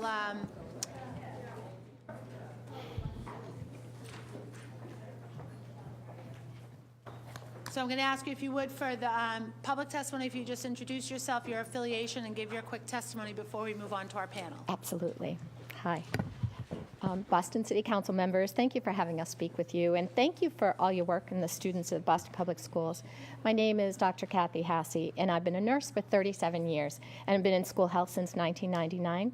Presently, I'm the director of the Northeastern University School Health Academy, so we provide continuing ed for the school nurses and school health personnel. I'm also adjunct faculty with Canisius College and Cambridge College, teaching school nurses across the state and across the country. And I've had some of your amazing Boston school nurses in my classes, and they are an amazing group of professionals. And actually, one of your Boston Public School nurses is at Northeastern right now getting her PhD in working with new and immigrant families. So school nursing services have definitely changed over the last 20 years. It's so much more than bandages and lice.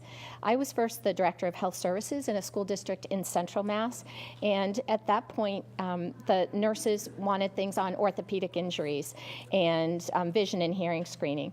But the areas of intense interest have really changed. So it's all medical issues with their evolving treatments, LGBTQ issues, newly arrived students and their families, all the psychopharmacology information with new meds, homelessness, human trafficking, as well as all the mental behavioral health issues. And we do have to realize that all of the babies that medical technology has saved will all come into our schools because they all will have their free and appropriate education. So these babies wouldn't have even survived before, and now they enter our schools with tracheostomies, they're breathing tubes, sometimes attached to a ventilator. They come in with G-tubes to have feedings, and a lot of medically complex issues. And I think we heard before that between 18 and 24% of our student population have some kind of medical or emotional health diagnosis. 1 in 5 students has a mental emotional health issue. And the school nurses have really been key in implementing SBIRT, the screening, brief intervention and return to treatment screening for students with substance use. That's been huge this past few years. And they are an important team member working with administrators, faculty, school behavioral specialists, counselors, and social workers. And they're definitely the bridge between education and the healthcare system, and not just helping students, but really help families navigate that system. We know that our educators are curriculum experts, and they have intense jobs and high standards, but they should not be expected to be medical professionals as well. It's truly not fair to our faculty. So when a school nurse covers 2 schools, what is the value to students and faculty if a nurse has to travel to an emergency in a car? There is no value. She's either going to get stuck in traffic or she's going to get in an accident trying to get there. I do teach school nurses from other states that cover 2 schools, and they are amazed at the incredible amount of work that the nurses can perform when they are dedicated to one school. The school nurses that are dedicated to one school know their students, they know their faculty, they know their families, and they're there for faculty emergencies as well. We've had plenty of allergic reactions and cardiac conditions of our faculty that nurses take care of as well. And the school nursing is really the safety net for students. There isn't a student around who's going to raise their hand and said, I think I'm feeling anxious, I think I'll make an appointment with my guidance counselor. So it's always going to be, I need to go to the nurse with a somatic complaint. And then the nurse can assess and then triage from there. So the nurses are really key to assessing and treating students and keeping them healthy and in school and in class and ready to learn. Their presence can reduce student absenteeism, especially for children with chronic health conditions like asthma and diabetes, because of their effective care coordination with families as well as with their healthcare providers. We know there's a cost. I know that Dr. Gormley will talk to you about the cost-benefit study that was done at CDC, and it will show that nursing services actually saves society money, saves faculty teaching time, and saves administrator time, and also saves parents time out of work, which is huge. We want to thank you for bringing this issue to the forefront. We would be very supportive to have at least one registered nurse in all of your Boston schools, because all of your students deserve access to a professional nurse all day, every day, for support and professional care. Thank you, Kathleen. Then we have Carolyn next. Welcome. Thank you.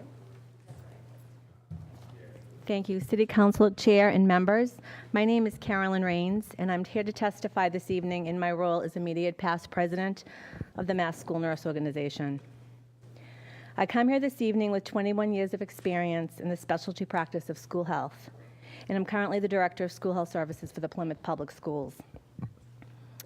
An additional connection that I bring to my testimony this evening, one which speaks to heartfelt, tireless dedication to the children of the BPS, is that which my father, Ken Caldwell, brought to his administrative role for over 30 years on Court Street, until his retirement as Chief of Staff in 2003.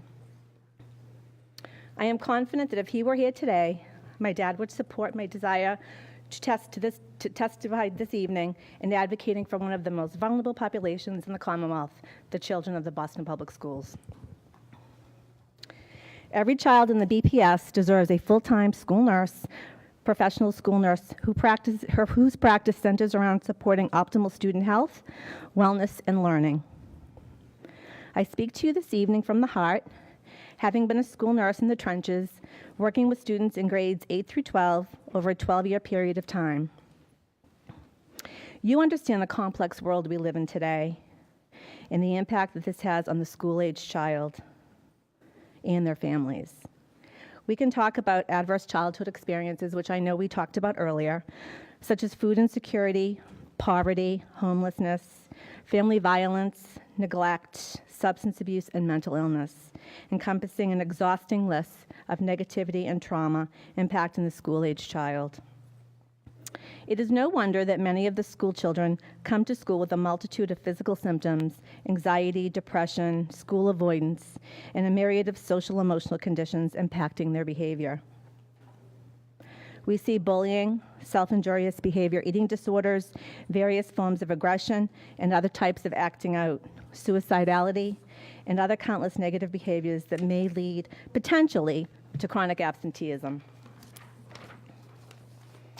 Of course, the concerns related to children with complex medical issues is yet another significant factor for consideration that points to the critical importance of having a skilled, full-time school nurse in every school. This is an undeniable necessity related to the physical health and safety of the school children. We also cannot go without mentioning the daily health office visits that students make to the nurse for acute illness and/or injuries during the school day, or the unexpected critical situations involving unexpected life-threatening medical emergencies, including sudden cardiac arrest and anaphylaxis. The school nurse is truly the foundation of physical, behavioral, social, emotional support for the children he or she cares for during the school day.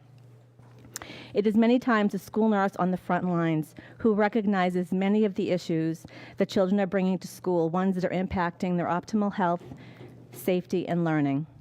School nurses provide comprehensive case management for their students, being the key figure in coordinating care between primary care specialists, primary care physicians, guidance and teaching staffs, parents, and in many cases, coaches and athletic trainers as well. All school districts must be proactive when it comes to the health and safety of its students. Being reactive could be a little too late in many cases. In addition, please note that a school team without a full-time school nurse is missing the critical link to what could be a comprehensive team that is fully able to address the complex needs of the whole child, whole family, where so many critical dynamics are at play. The Boston Public Schools should be held to a high standard of care relative to the comprehensive health needs of its student population, and very basically, this cannot happen without a full-time nurse in every building. In closing, I appreciate the opportunity to come before you this evening representing the Mass School Nurse Organization, and thank you for your time and consideration regarding the critical necessity of having a full-time nurse in every school in the city of Boston.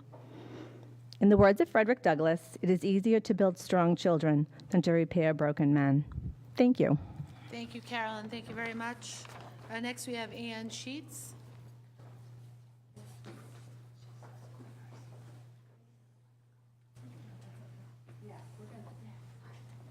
We're switching order here to accommodate the parent. All right. If you would just introduce yourself for the record so I can check you off. Absolutely. My name's Lauren O'Malley Singh, and I'm a nurse for Boston Public Schools. I live in Hyde Park. My daughter, Uma, will be attending Boston Public Schools in the fall, and she's 4 years old. My remarks on the topic of discussion will remain within a 3-minute time frame. I joined Boston Public Schools this year after working for 7 years in an acute care inpatient setting at a hospital here in Boston. I chose to enter the community health setting because I wanted to make a difference in my community of Hyde Park. My role as a nurse for Boston Public Schools is to promote health and prevent disease, maintain a healthy and safe environment, minimize health barriers to allow students to reach their highest potential, and improve access to and use of healthcare services. The CDC found a decrease in children ages 10 through 17 having a usual place for preventive care. These children do not receive an annual well visit, nor do they receive a dental exam. For many BPS students, I am one of the few, if not the only, point of access to health care. Many of our students and their parents alike seek my help with accessing our overly complicated healthcare system. When given the ability, which can be found in the form of time, a Boston Public School nurse can facilitate a visit from Smart Smiles, a preventative dental program that works with BPS to increase student access to dental health care that they might not have otherwise had. We also facilitate on-site vision clinics, providing free eye exams and free eyeglasses to any student who needs them. This year, at my morning location, 60% of our students who were screened needed glasses and got them for free because of my ability to facilitate that clinic. Last week, I worked with a homeless student to secure mass health insurance. We sat for an hour and filled out a 27-page application. A week later, we sat on hold for 30 minutes to find out if they received the application. We will be placed on hold again this Friday when we follow up on the status of that application. I fear that if I weren't there at that moment, she may not have had the wherewithal to secure health insurance coverage for herself. I fear she may have given up if I weren't there. Sometimes there are 5 other students waiting to be seen for equally involved healthcare needs. If any of these students had visited my office at the quote-unquote wrong time, I may not have been able to help them with their health issue. I may be their only source of help. I also want to place an emphasis on the fact that a 30-minute visit with one student is 1/6 of my 3-hour assignment at that school. I am required to leave the school I work in every morning and go to another location every afternoon. A Johns Hopkins study of inner-city children showed a higher than normal risk of developing food allergies. Boston was part of this study. Disparities in resources have contributed to a widening gap in life expectancy between people living in low-income neighborhoods and wealthier counterparts. In Boston, poor residents can expect to live 22 years less than more affluent peers. This study also found that children with food allergies were more likely to suffer from asthma, environmental allergies, wheezing, and the allergic skin condition of eczema. My morning school of 230 students has 123 students with health conditions alerted in my system when I run a report, including allergies, asthma, seizure disorders, and cardiovascular disease. It's unclear to me why the city has not responded appropriately to this high need. It's also unclear to our students, as I'm asked the following question at least 3 times a week: what will happen if I get hurt or sick and you're not here? I answer them truthfully that I either will help via telephone or we call 911. Not only is 911 an inappropriate coverage of my absence, it's a massive drain on the healthcare system. The price of ambulances ranges from $1,200 to $1,900. More than 1 in 10 healthcare dollars is spent on ED visits. Of this, less than 1 in 5 is potentially avoidable. Therefore, efforts to reduce ED visits through primary care would have a huge impact on cost. The American College of Physicians recommends increasing the number of healthcare providers in our inner city and involving both public health workers and communities. The American Academy of Pediatrics supports having a full-time school nurse in every school as the best means of ensuring strong connection with each student's medical home. The presence of the school nurse in every school allows the school physician to work with most effectively in providing coordinated care that each student requires and deserves. Every day I leave my morning location to go to my afternoon location, and I have a pit in my stomach. I worry that I might get a call about a student reacting to an allergen, having an asthma attack, having a seizure, or having a cardiac event. When I'm split in half, there's not enough of me to adequately serve our students. This is not fair to our students. This is not fair to me as a nurse, and this is not fair to our City of Boston resident who entrust their children's safety with us. I hope by the time my daughter begins school with BPS this fall, we will have a safe solution to the well-being of our children. Thank you. Thank you very much for your testimony. And then I have Ann Sheets. And then what I would like to do is go to our panel before we do additional public testimony, if that's okay with a few people that have collected over there. Good afternoon. I am delighted to be here, and I congratulate our city councilors. I sat and listened to your questions, and I thought you really get what's going on out there. My name's Ann Sheets. I served as the Director of School Health Services for the state of Massachusetts from 1990 to 2013. And in that capacity, I worked closely with the Boston Public School nurses. And I have a great deal of respect for them, for their commitment to children in very, very difficult situations in which they work. But today I come as a Boston resident. I'm now a Boston resident, so I can speak not as a state person. And I have to tell you, as the numbers of children with special health care needs and the number of mental health issues rose in the last 2 decades, other school systems across the Commonwealth increased their staff and really worked on developing their program. And it was very painful for me as a resident knowing a lot of people in Boston, that we were behind the curve. So I start with the recommended ratios. In 1997, the Mass Department of Public Health wrote the options report for developing schoolhouse services in Massachusetts. And the recommendation was 1 full-time equivalent for every building, 250 to 500 students, 1/10 of an FTE for each 50 students above 500, and additional nurses for high acuity schools. Like if you have 5 children with newly diagnosed diabetes, you have to have another nurse. So Boston has not moved too far in that direction, but I think you're going to do it now. We also found the need for clinical nursing management. You have a director of nursing services, but the span of responsibility is great. And I know maybe this isn't the right time to do it, but consider doing assistant directors of nursing for cohorts of schools. We have found that the best health services reported to an assistant superintendent or someone high on the chain of administration, because if they're embedded into other services, the physical and the clinical services tend to get lost because people truly don't understand the life-threatening nature of what we work with. So just very briefly, the reason that we have gotten to the place we are, and nobody wanted to get us here, but we've had improved survival of neonates. We have about 27% of our kids in our state have special health care needs. We have shortened hospital stays. I was a director of pediatric nursing at Mass General for 15 years before I came to school health. And we kept children with diabetes in the hospital, and we trained the families. We worked on nutrition. We worked on management. And now these kids may not even enter the school. So in the hospital, the health insurance dollars paid for the care. Now the educational dollars pay for the care because the school nurse is doing everything we did in the hospital. I would also say I did not anticipate when I came from Mass General to school health that I would see so many ventilators, catheterizations, heart transplants, cancer in the schools. But these are our kids, and we have to do the best we can for them. So the impact of school nursing services, you mentioned life savings.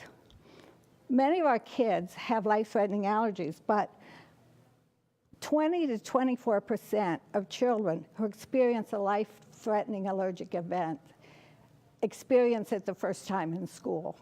So you cannot expect a teacher to figure out what's going on. Asthma, we have a huge amount of asthma. And school nurses with nebulizers and so on can prevent the children having to go to the hospital. I would say we also have increased the class time and reduction in dismissals. 93% of our kids return to class after a visit to the school nurse. Otherwise, they would be sent home. Reduced teacher time spent on health. In Milwaukee, they did a study. If there's no school nurse in the school, each teacher spends 26 minutes a day on health. If there is a school nurse, it's 6 minutes a day. So if the school has 30 teachers, you've just saved 10 teacher hours per day. You're going to talk about cost savings. Oh, a number of years ago, we partnered with CDC in Atlanta, and we looked at cost savings of school nurses. For every dollar we spent in Massachusetts on school nurses, we saved $2.20 on teacher time, parent loss of work time, and treatments done in the school versus the clinical setting. Our school nurses are the last walk-in clinic for children and adolescents. I talk to the kids in my neighborhood. They talk, some of them are immigrants. They talk about their fears. They want to go talk to a safe person about what's going on in our country, by the way. So 86% of the kids use a school nurse in some form in a year. And I will say for Boston and for all the school nurses in the state, they have been so responsive to modern issues. Narcan in the school, dealing with the opioid crisis, the SBIRT. When I asked them to really start to identify kids who were groomed for sex trafficking across the Commonwealth, not just Boston, they responded to that. They always respond. So I always look at cost, and I look at potential funding streams. Boston gets millions of dollars, millions, annually from the municipal Medicaid program. And this is reimbursement for direct care for students with IEPs, their health services, and coordination activities, getting students enrolled in health insurance, et cetera, et cetera. And it's always difficult to find out exactly how much that is. In Massachusetts, that money goes to the city or the town. And it is not earmarked for health services. So the last time I looked at it was like 12 years ago for Boston. It was $8 million at that point. This year, municipal Medicaid is expanding, and it's going to reimburse health services, many services, for students who are Medicaid enrolled. So there's a potential for an increase. There is little incentive for superintendents and school nurses to really keep accurate data and bill because they don't get the money. So I point this out to you. Every time I've called a city councilor and said, would you please find out about this municipal Medicaid? I don't know where it's buried in the city. So I hope I'm not opening a beehive here. So, and I have some other suggestions for cost and how we might fund nurses. I put it in my testimony. So thank you ever so much. Thank you very much. And I would like to move on to our panel who's been patiently waiting, and then we will return to public testimony following this panel. So I'm going to start with Jenny, if you'd like to introduce yourself and get into testimony, and we'll work our way down the line. Sure. Thank you very much for being here. Okay, thank you for inviting us to be here. Are the slides loaded? I think Jess is getting them ready for you. Okay, that's great. So if you want to start by introducing Sure. yourself. My name is Dr. Jenny Gormley, and I'm here in my role as president of the Massachusetts School Nurse Organization currently. You heard testimony from Carolyn Rains, my colleague, who's the immediate past president. We work closely together. So I want to thank you and your colleagues who may come back or who will watch later for the opportunity to come talk to you to share the case for a full-time school nurse in all Boston public schools. And I'm here to present on why a full-time school nurse, along with other specialized instructional support personnel, makes sense. And I spell that S-E-N-S-E and C-E-N-T-S for all schools in the city of Boston. And I'm honored, as the MS&O president, to share with you the logic for such a policy. I'm a registered nurse who, after an initial career working in hospital settings, like our nurse testified earlier, I moved to schools to promote healthy youth, health among youth in the community, and to try to work on preventing some of the chronic conditions that we see in adults. I worked for 7 years as an elementary school nurse and 5 years as an administrator of school nurses and health and physical education teachers in 2 different Massachusetts school districts. Currently, I direct a program of continuing education for school nurses at Northeastern University with another colleague of mine who testified earlier. And however, I want you to know today I'm wearing my hat as a volunteer as MS&O president.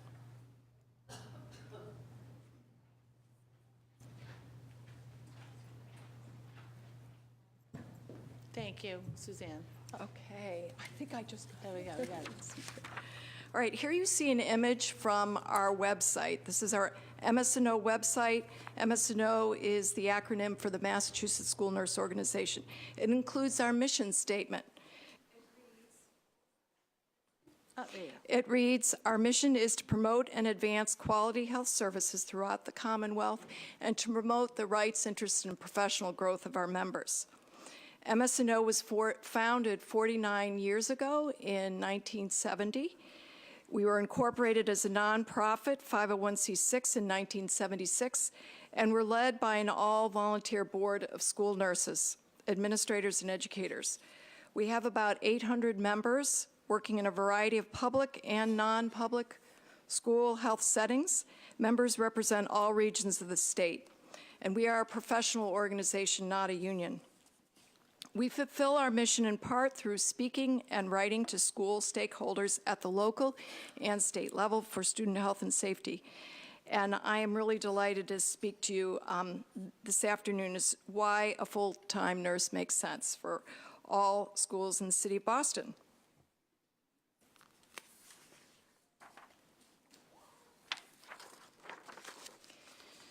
Before I share with you specifics, it's informative to look broadly at the whole school, whole community, whole child model. And I heard Jill Carter reference this model in her presentation during the first panel.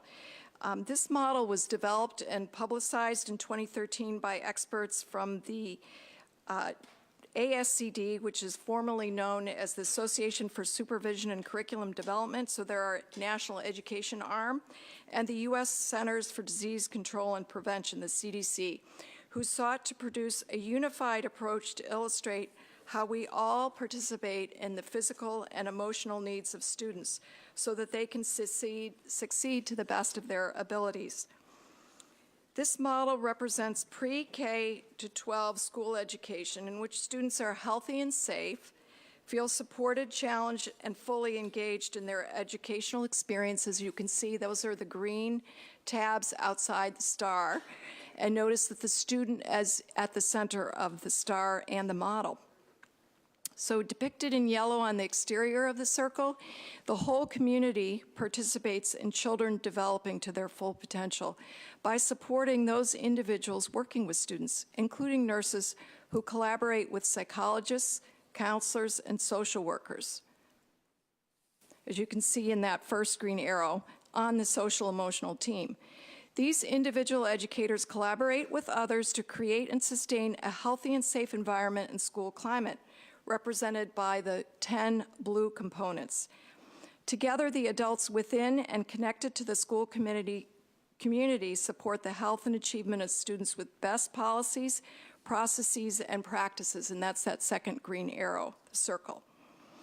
The experts who designed this model were explicit that a shared framework and approach would guide critical decision makers on policies that will benefit all students.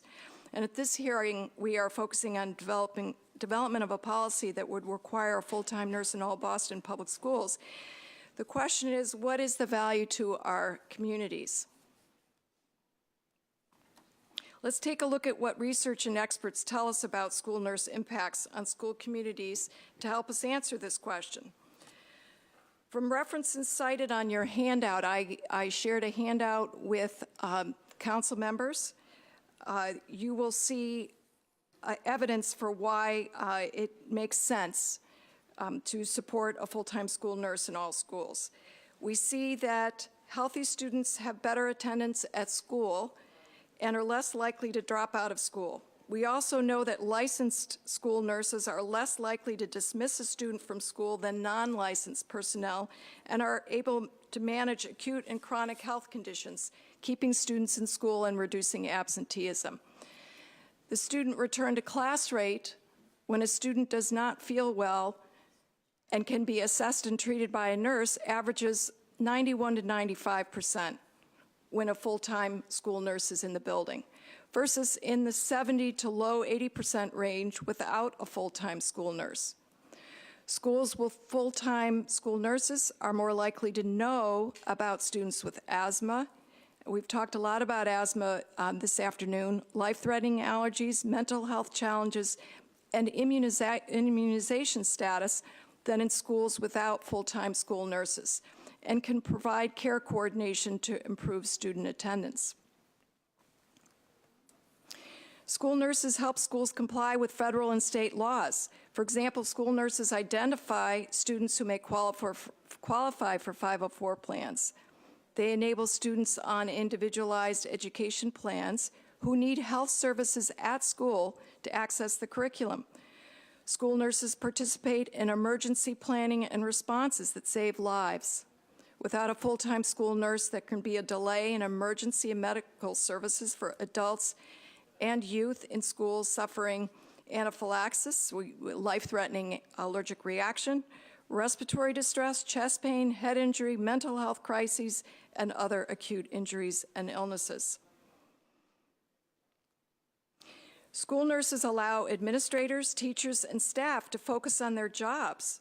In a 2011 study of Title I schools, researchers calculated that with a full-time school nurse, school staff save time for educational responsibilities, and Sheets referred to that in her testimony. Up to 1 hour a day for principals, 20 minutes a day for teachers, and 45 minutes a day for school secretaries by not having to address health concerns. This added up to an estimated total of $133,000 in savings in staff time annually per school with a full-time school nurse. A 2014 study by a CDC economist demonstrated, and that's the cost-benefit study that Ann Sheets referred to, demonstrated with data collected from school nurses in Massachusetts across the state that for every dollar spent on nursing services, $2.20 is saved in medical costs and lost productivity for teachers and parents.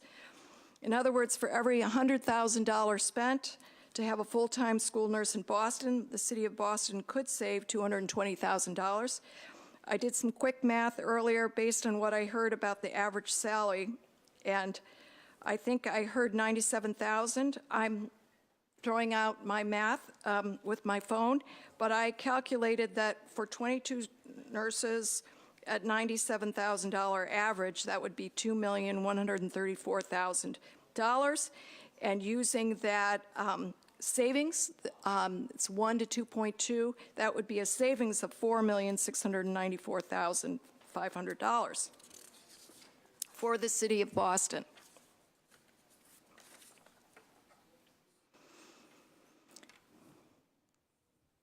Having a full-time school nurse provides all these benefits, supporting a critical outcome for our students, student achievement.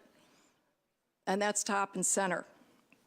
For all these reasons, MS&O supports having a full-time school nurse in all schools. We share a vision of healthy, safe, supported, challenged, and engaged students. And on behalf of MS&O, I thank you, Councilwoman Essaibi-George, for inviting me to present at this meeting. Thank you. Thank you very much, Dr. Gormley. I think next we have Jonathan. I'm going to make that assumption. Okay, thank you.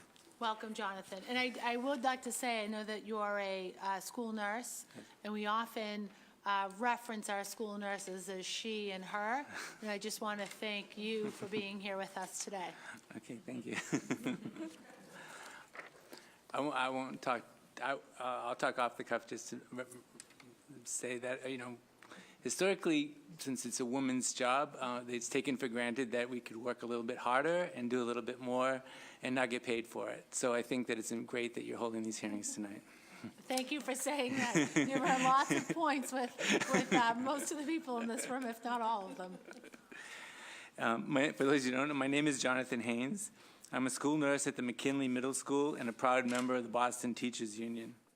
I'm currently a member of the Nurse Faculty Senate, and I've recently served for 2 years on the BTU-BPS Joint Union Management Team for Health Services. I have a Bachelor of Science degree in nursing and a master's degree in education with a specialty in school nursing.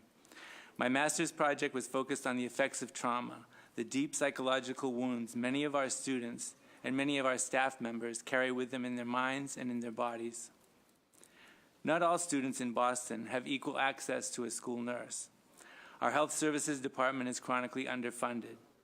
Too many of our students do not have a school nurse for large parts of the day. Some schools have no nurse at all on some days. Many students in Boston have complex medical needs. Many students in Boston have chronic illnesses such as asthma, diabetes, and sickle cell disease. A full-time nurse is crucial to ensuring that these students and their families have equal access to education and to the health care they need to access that education. We're not providing that access if we do not have a full-time nurse in every school. Many of our students and their families live with housing insecurity, food insecurity, lack of access to quality health care, or struggling with many of the other social determinants of health. School nurses are on the front lines of providing safe, professional care for these students. However, as Margaret earlier referenced, we have 44 schools right now that do not have a full-time nurse. Most of these are elementary schools and early education centers. I point this out because of the fact that early intervention is both the most medically effective and the most cost-effective way to respond to health care needs. These are all important reasons to have a full-time nurse in every school. But the most important reason is that school nurses save lives.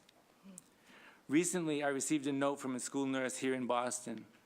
It read, "Jonathan, as you know, I work in 2 buildings. There was a student waiting for me at the first building having a first-time allergic reaction. She'd never been diagnosed with an allergy. She was so quiet, but I assessed her quickly, administered an EpiPen, and called 911. I wonder what would have happened to her if she was at my second building. She could have died waiting for me to get to that building." Every day, Boston Public School nurses with 2 school assignments ask themselves, will I be in the wrong school at the wrong time to save my student's life? Who among us in this room right now wants to live with that question every day when they go to work? School nurses with 2 assignments have to maintain 2 separate offices and 2 sets of student records with no clerical or other support. School nurses with 2 school assignments have to deal with the stress of traveling between 2 schools, being accountable to 2 separate sets of administrators, getting to know 2 completely different school communities. School nurses with 2 school assignments carry an unfair burden of ethical, moral, and legal responsibility. School nurses with 2 assignments never know if they'll be in the right place at the right time to provide critical and life-saving care. It's time that the City of Boston recognize the danger this situation presents and provide a minimum of 1 full-time nurse in every school building. Some of the most important care school nurses provide is attending to the trauma that affects so many of our students. Research over the last 2 decades has established that adversity in childhood has lasting physical and psychological effects, often leading to social isolation, victimization, substance dependency, depression, suicide, or early death, and that early intervention is the most important factor to begin the process of healing. According to the Centers of Disease Control, 2 out of 3 adults in this country are exposed to traumatic levels of stress as children. The initial Adverse Childhood Experiences Study, the ACEs study, documented the long-term health effects of childhood trauma and increased risk of high blood pressure, diabetes, heart disease, obesity, and other chronic conditions that lead to early disability and death. Subsequent studies have documented how trauma affects our children's ability to thrive, grow, and learn. Childhood trauma interrupts normal development, places children at higher risk for injury, illness, incarceration, substance abuse, suicide, and violent death. School nurses save lives by attending to the trauma our students experience. But in order for them to respond to trauma, nurses must be physically present and available in the building when that student needs their presence and support. Let me share a story I read. There was a middle school girl who attended school every day, but she had a hard time concentrating in class. She couldn't say why because she couldn't talk about what was happening at home. She was what some nurses call a frequent flyer, often coming into the nurse's office complaining of a headache or an upset stomach, which was really a symptom of toxic stress at home and in the community. The nurse in this school was there every day, available to help with the healing. As an adult, that student wrote about her experience. Quote, "I'd sit in class, at once both desperate for help and terrified to admit I needed any. There was one person I knew would make me feel better, my school nurse." Her healing began right there in the school nurse office, and that school nurse helped save a life. Because traumatic experiences are often buried in our bodies, school nurses are really first responders to childhood adversity. Nurses' offices provide safe spaces for our students, and nurses tend to the many physical and emotional symptoms that students experience because of toxic stress. Is it safe that so many of our youngest and most vulnerable students do not have access to a nurse? Of course, first responders need the help of other professionals to continue the work of healing. In the case of school nurses, we understand that our students need the psychologists, the school adjustment counselors, and the other staff that can work together to support our students through crisis and through healing and through growth. Our teachers, paraprofessionals, and administrators need ongoing training and support in how to meet the social and emotional needs of our students. This work is not extra. It's not optional if we want to build a system that meets our students and families right where they are and joins with them in their efforts to grow and to heal, to survive and to thrive. In conclusion, let me quote again from the writer who wrote about her school nurse experience as a young girl. Quote, "While I was hiding out in my school nurse's office, I never told her I was being abused. I didn't need to. She figured it out on her own.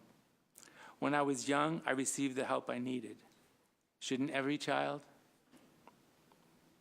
I believe the answer to that question is yes. What does it say to our students, families, and staff that BPS provides a full-time nurse for some of its students, but not for others? We must share the responsibility to provide for the health, the safety, the well-being of each and every student and of every school community within Boston Public Schools. It's a matter of equity. It's a matter of health justice. It's a matter of life and death. We need a full-time nurse in every school. Jonathan, thank you very much, and thank you for sharing those stories with us. Lucinda Mills, thank you for being here. Welcome. Thank you for the invitation. Good afternoon. My name is Lucinda Mills. I am a pupil adjustment counselor and licensed school social worker in Boston Public Schools in Behavioral Health Services Department. I am one of the 8 district-wide pupil adjustment counselors that covered 125 schools in Boston Public Schools. School social workers help in addressing the mental health and social emotional needs of students, which in turn helps to increase academic achievement. To address the needs of the whole child, more school social workers and school psychologists are needed in our schools full-time. As the word social emotional learning gets tossed around, let's remember that our teachers cannot do the work alone. According to BPS online data sheet, 76% of our students are categorized as high needs. With such a high need population, and to not have one school social worker and one school psychologist in each of our schools, we're doing our students an injustice. Many of our students are receiving special education services. Many have behavior challenges, court involved, social service involved, English language learners. Many experience trauma, and many are homeless. I just learned today that BPS students experiencing homelessness is at 4,200 students currently, which is up from last school year, according to the Homeless Education Resource Network. Many of Boston students have medical and behavioral health needs that require a nurse, psychologist, or social worker full-time in our schools. Schools are calling the best team. They're calling ambulances on students due to high-risk safety acting out behaviors. Schools are also calling police, but the reality is many of our students do not need the ambulance. They do not need school police involvement. They need the help of a school social worker, school nurse, or a school psychologist to help with self-regulation and social emotional support. As a result, students in crisis are being referred to school police, but due to the relationship that behavioral health services has with school police, many times referrals are coming back to us, which is helpful that they recognize that this is a social emotional concern and not a law enforcement concern. However, we need to have enough staff to be able to respond to the amount of crisis situations happening in our district. Let me tell you a little bit about myself.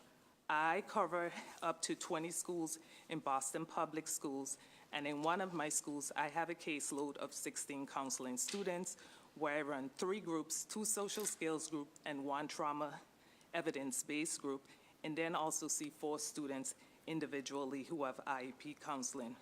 My groups are a mixture of students with individualized educational plans, as well as general education students who need the social emotional support.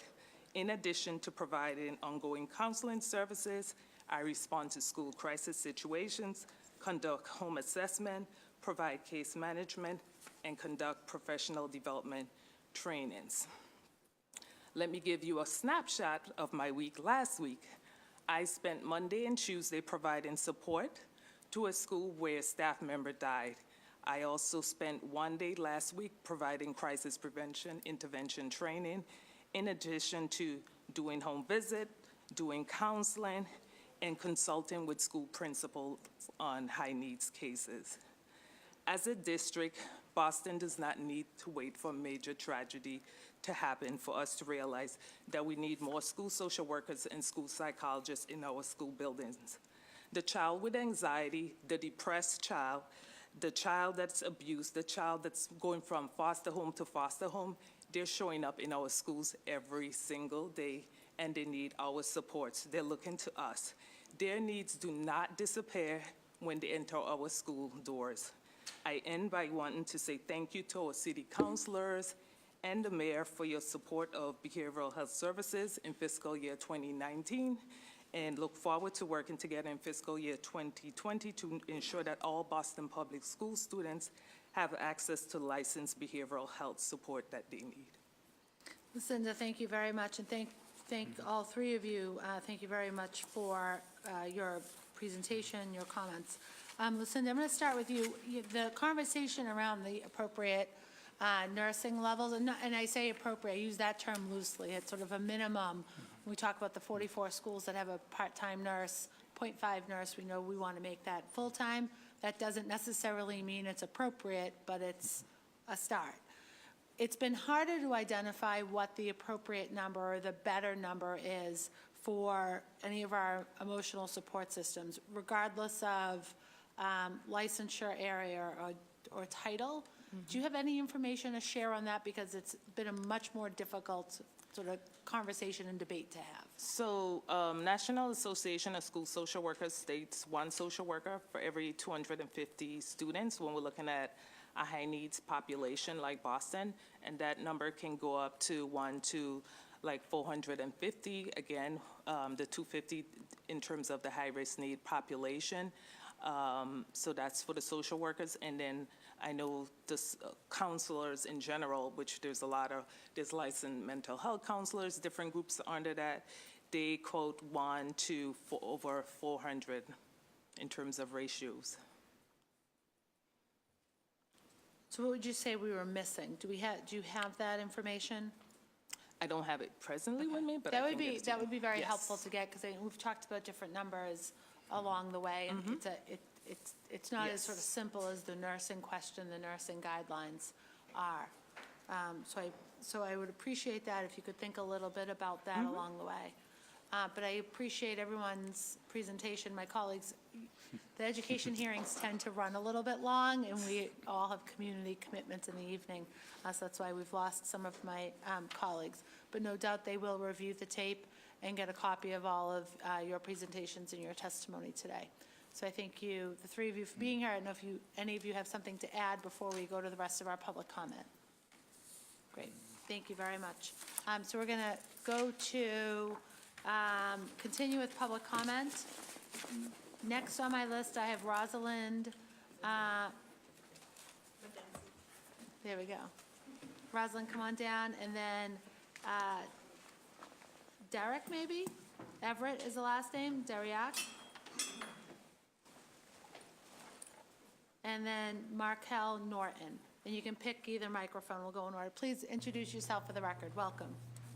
Thank you, Madam Chair, Essaibi-George, and I know Councilor Flaherty, Flynn and Jane, they weren't able to hear, but my name is Rosalinda Medensi, and I'm an educator at Boston Day and Evening Academy in Roxbury.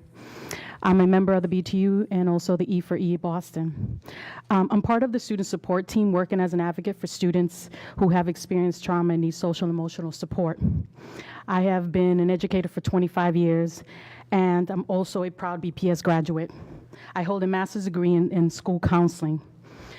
I love my students and the teachers whom I work with. I know and I believe that every student deserves a chance in life to become successful and productive citizens. I'm here today to speak the truth about our broken school system. Educators are on the front lines of our classrooms and our schools every day. I see the struggles our students are going through and in the times that teachers cannot provide care due to lack of resources in their schools. Setting our students up for failure is not justice and access to quality education. This mission is very personal to me. I have a nephew who experienced trauma at the age of 8. In his class, he began having outbursts and physical lashing out and creating an unsafe environment. His school, nowhere where he was attending, did not have the resources to provide the help that he needed. He came to Boston, and he started attending a Boston public school. And the services that he was provided by the social workers and the school counselors and the therapists and the nurse helped him heal. I was really grateful for the help that he received going through this, and he's still healing. It's a challenge every day when I go to work and I see students that are dealing with social and emotional issues and suffering from trauma. At BDA, we have a guidance counselor, a school psychologist, but it's not enough. We have a wait list of students who have experienced trauma, but we're unable to provide the services they deserve because we don't have enough nurses, psychologists, social workers, and therapists to service their needs. There are schools that have no full-time mental health specialists. We need to do better for our students. Educators try their very best every single day, but it's not enough. They're exhausted by the constant political budget cuts and plague of our students. Even if they spare cuts one year, they're worried they might happen the next year. Instead of cuts, our schools need to see an infusion of new staff and tools. We need educators to have resources of wraparound services to assist students in their daily lives. As educators, we need to support our students. The city needs to find a way to pay for these resources for our students. And until then, I will keep fighting for equality for my students and for my colleagues. Our students deserve to learn in a trauma-informed school where there are adequate numbers of mental health staff and where social and emotional needs are met. As educators, we are the voices of our students and our children. They're our future and they depend on us. They depend on you to fight for our future in BPS. This is why I'm calling on you today to invest in our students' future by ensuring that every school has a full-time nurse, social worker, social and emotional therapist. Sorry, I'm just a little emotional because I really love what I do. And I really believe that, continue fighting for our students that's what our mission and goal is for. And as an educator, I'm going to continue fighting for them. Thank you. Thank you, Rosalinda. The best part of your comments was that last part right there, from the heart and off the cuff. Thank you very much for sharing, and thank you for your work in our schools. Derek, you're up next, and then we have Markel. Excuse me, Counselor, I signed in as a person to testify. Why don't I have you go right after Derek, and you can come up to this microphone here. Okay. Thank you. Welcome, Derek. Thank you. Good evening, Counselor Essaibi-George. My name is Derek Allen Everett, and I am the Managing Director of External Affairs for Educators for Excellence Boston, a teacher-led advocacy nonprofit. Our mission is to improve student outcomes and elevate teacher voices in policy, ensuring educators are included in crucial conversations impacting their students and their profession. Tonight, we want to share input on what's needed for in-school mental health supports, what Boston educators are already doing about it, and what you can do to help. Student need. Our state's public education system is broken. Massachusetts is considered the #1 state provider of public education for many students, but far too many are left behind. They are why we are here. We at E4E believe that all students can succeed. The only thing stopping student success is lack of opportunity and support. In-school mental health staff helps to provide a solid foundation of support for students on which many other educational interventions can build.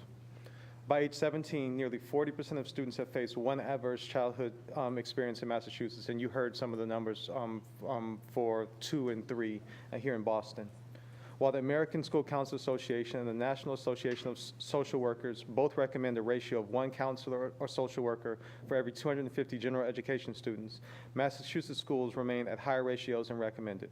Educators need help in order to best serve their students. A solution. In addition to steps that can be taken at the city level that you're already taking, we're here to ask for your support for H577. an act promoting trauma-informed supports in schools. That's H577. This law would push districts to adhere to nationally recommended ratios. In turn, our schools will become places where all students can get the mental health services they need, and over time, our state can lead the nation by providing the services our students need and head off an oncoming national crisis. So I'm here to share how educators and E4E members continue to lead on this issue. This past Thursday, we shared teacher stories with legislators and staff about why this bill is necessary. Teresa Thalhammer, a science teacher at New Mission High School who testified on this issue in City Council hearing last year, stated, "I teach students that have experienced trauma every day. I've had multiple experiences of students not being able to perform in school purely because they were so traumatized. They couldn't focus on anything because their mind was still focused on what had happened to them outside of school. I think it is very important for us to be able to give them the space, the time, and the professional help to be able to deal with these circumstances and be able to focus on their academics again. H57 would help these students immensely." Another E4E Boston member, Monique Symes, an English teacher at McCormick Middle School, shared what might be possible with the supports provided by H577. "I have seen firsthand what can happen when students get the support they need. We are blessed to have a guidance counselor, a restorative justice coordinator, a dean who works specifically with our 7th and 8th grade students, and we have a counselor on staff from the Trinity Foundation in Boston. Without these pieces working as a community in our school environment, we would not be able to support the over 95% of students who are considered high needs in some ways." So what you can do for students, it's simple. Can we call on your support for H577 and act promoting trauma-informed supports in schools? Our educators look forward to meeting with you to move forward a solution that meets the social and emotional needs of our students. Thank you. And I've provided packets with all this information. Thank you very much.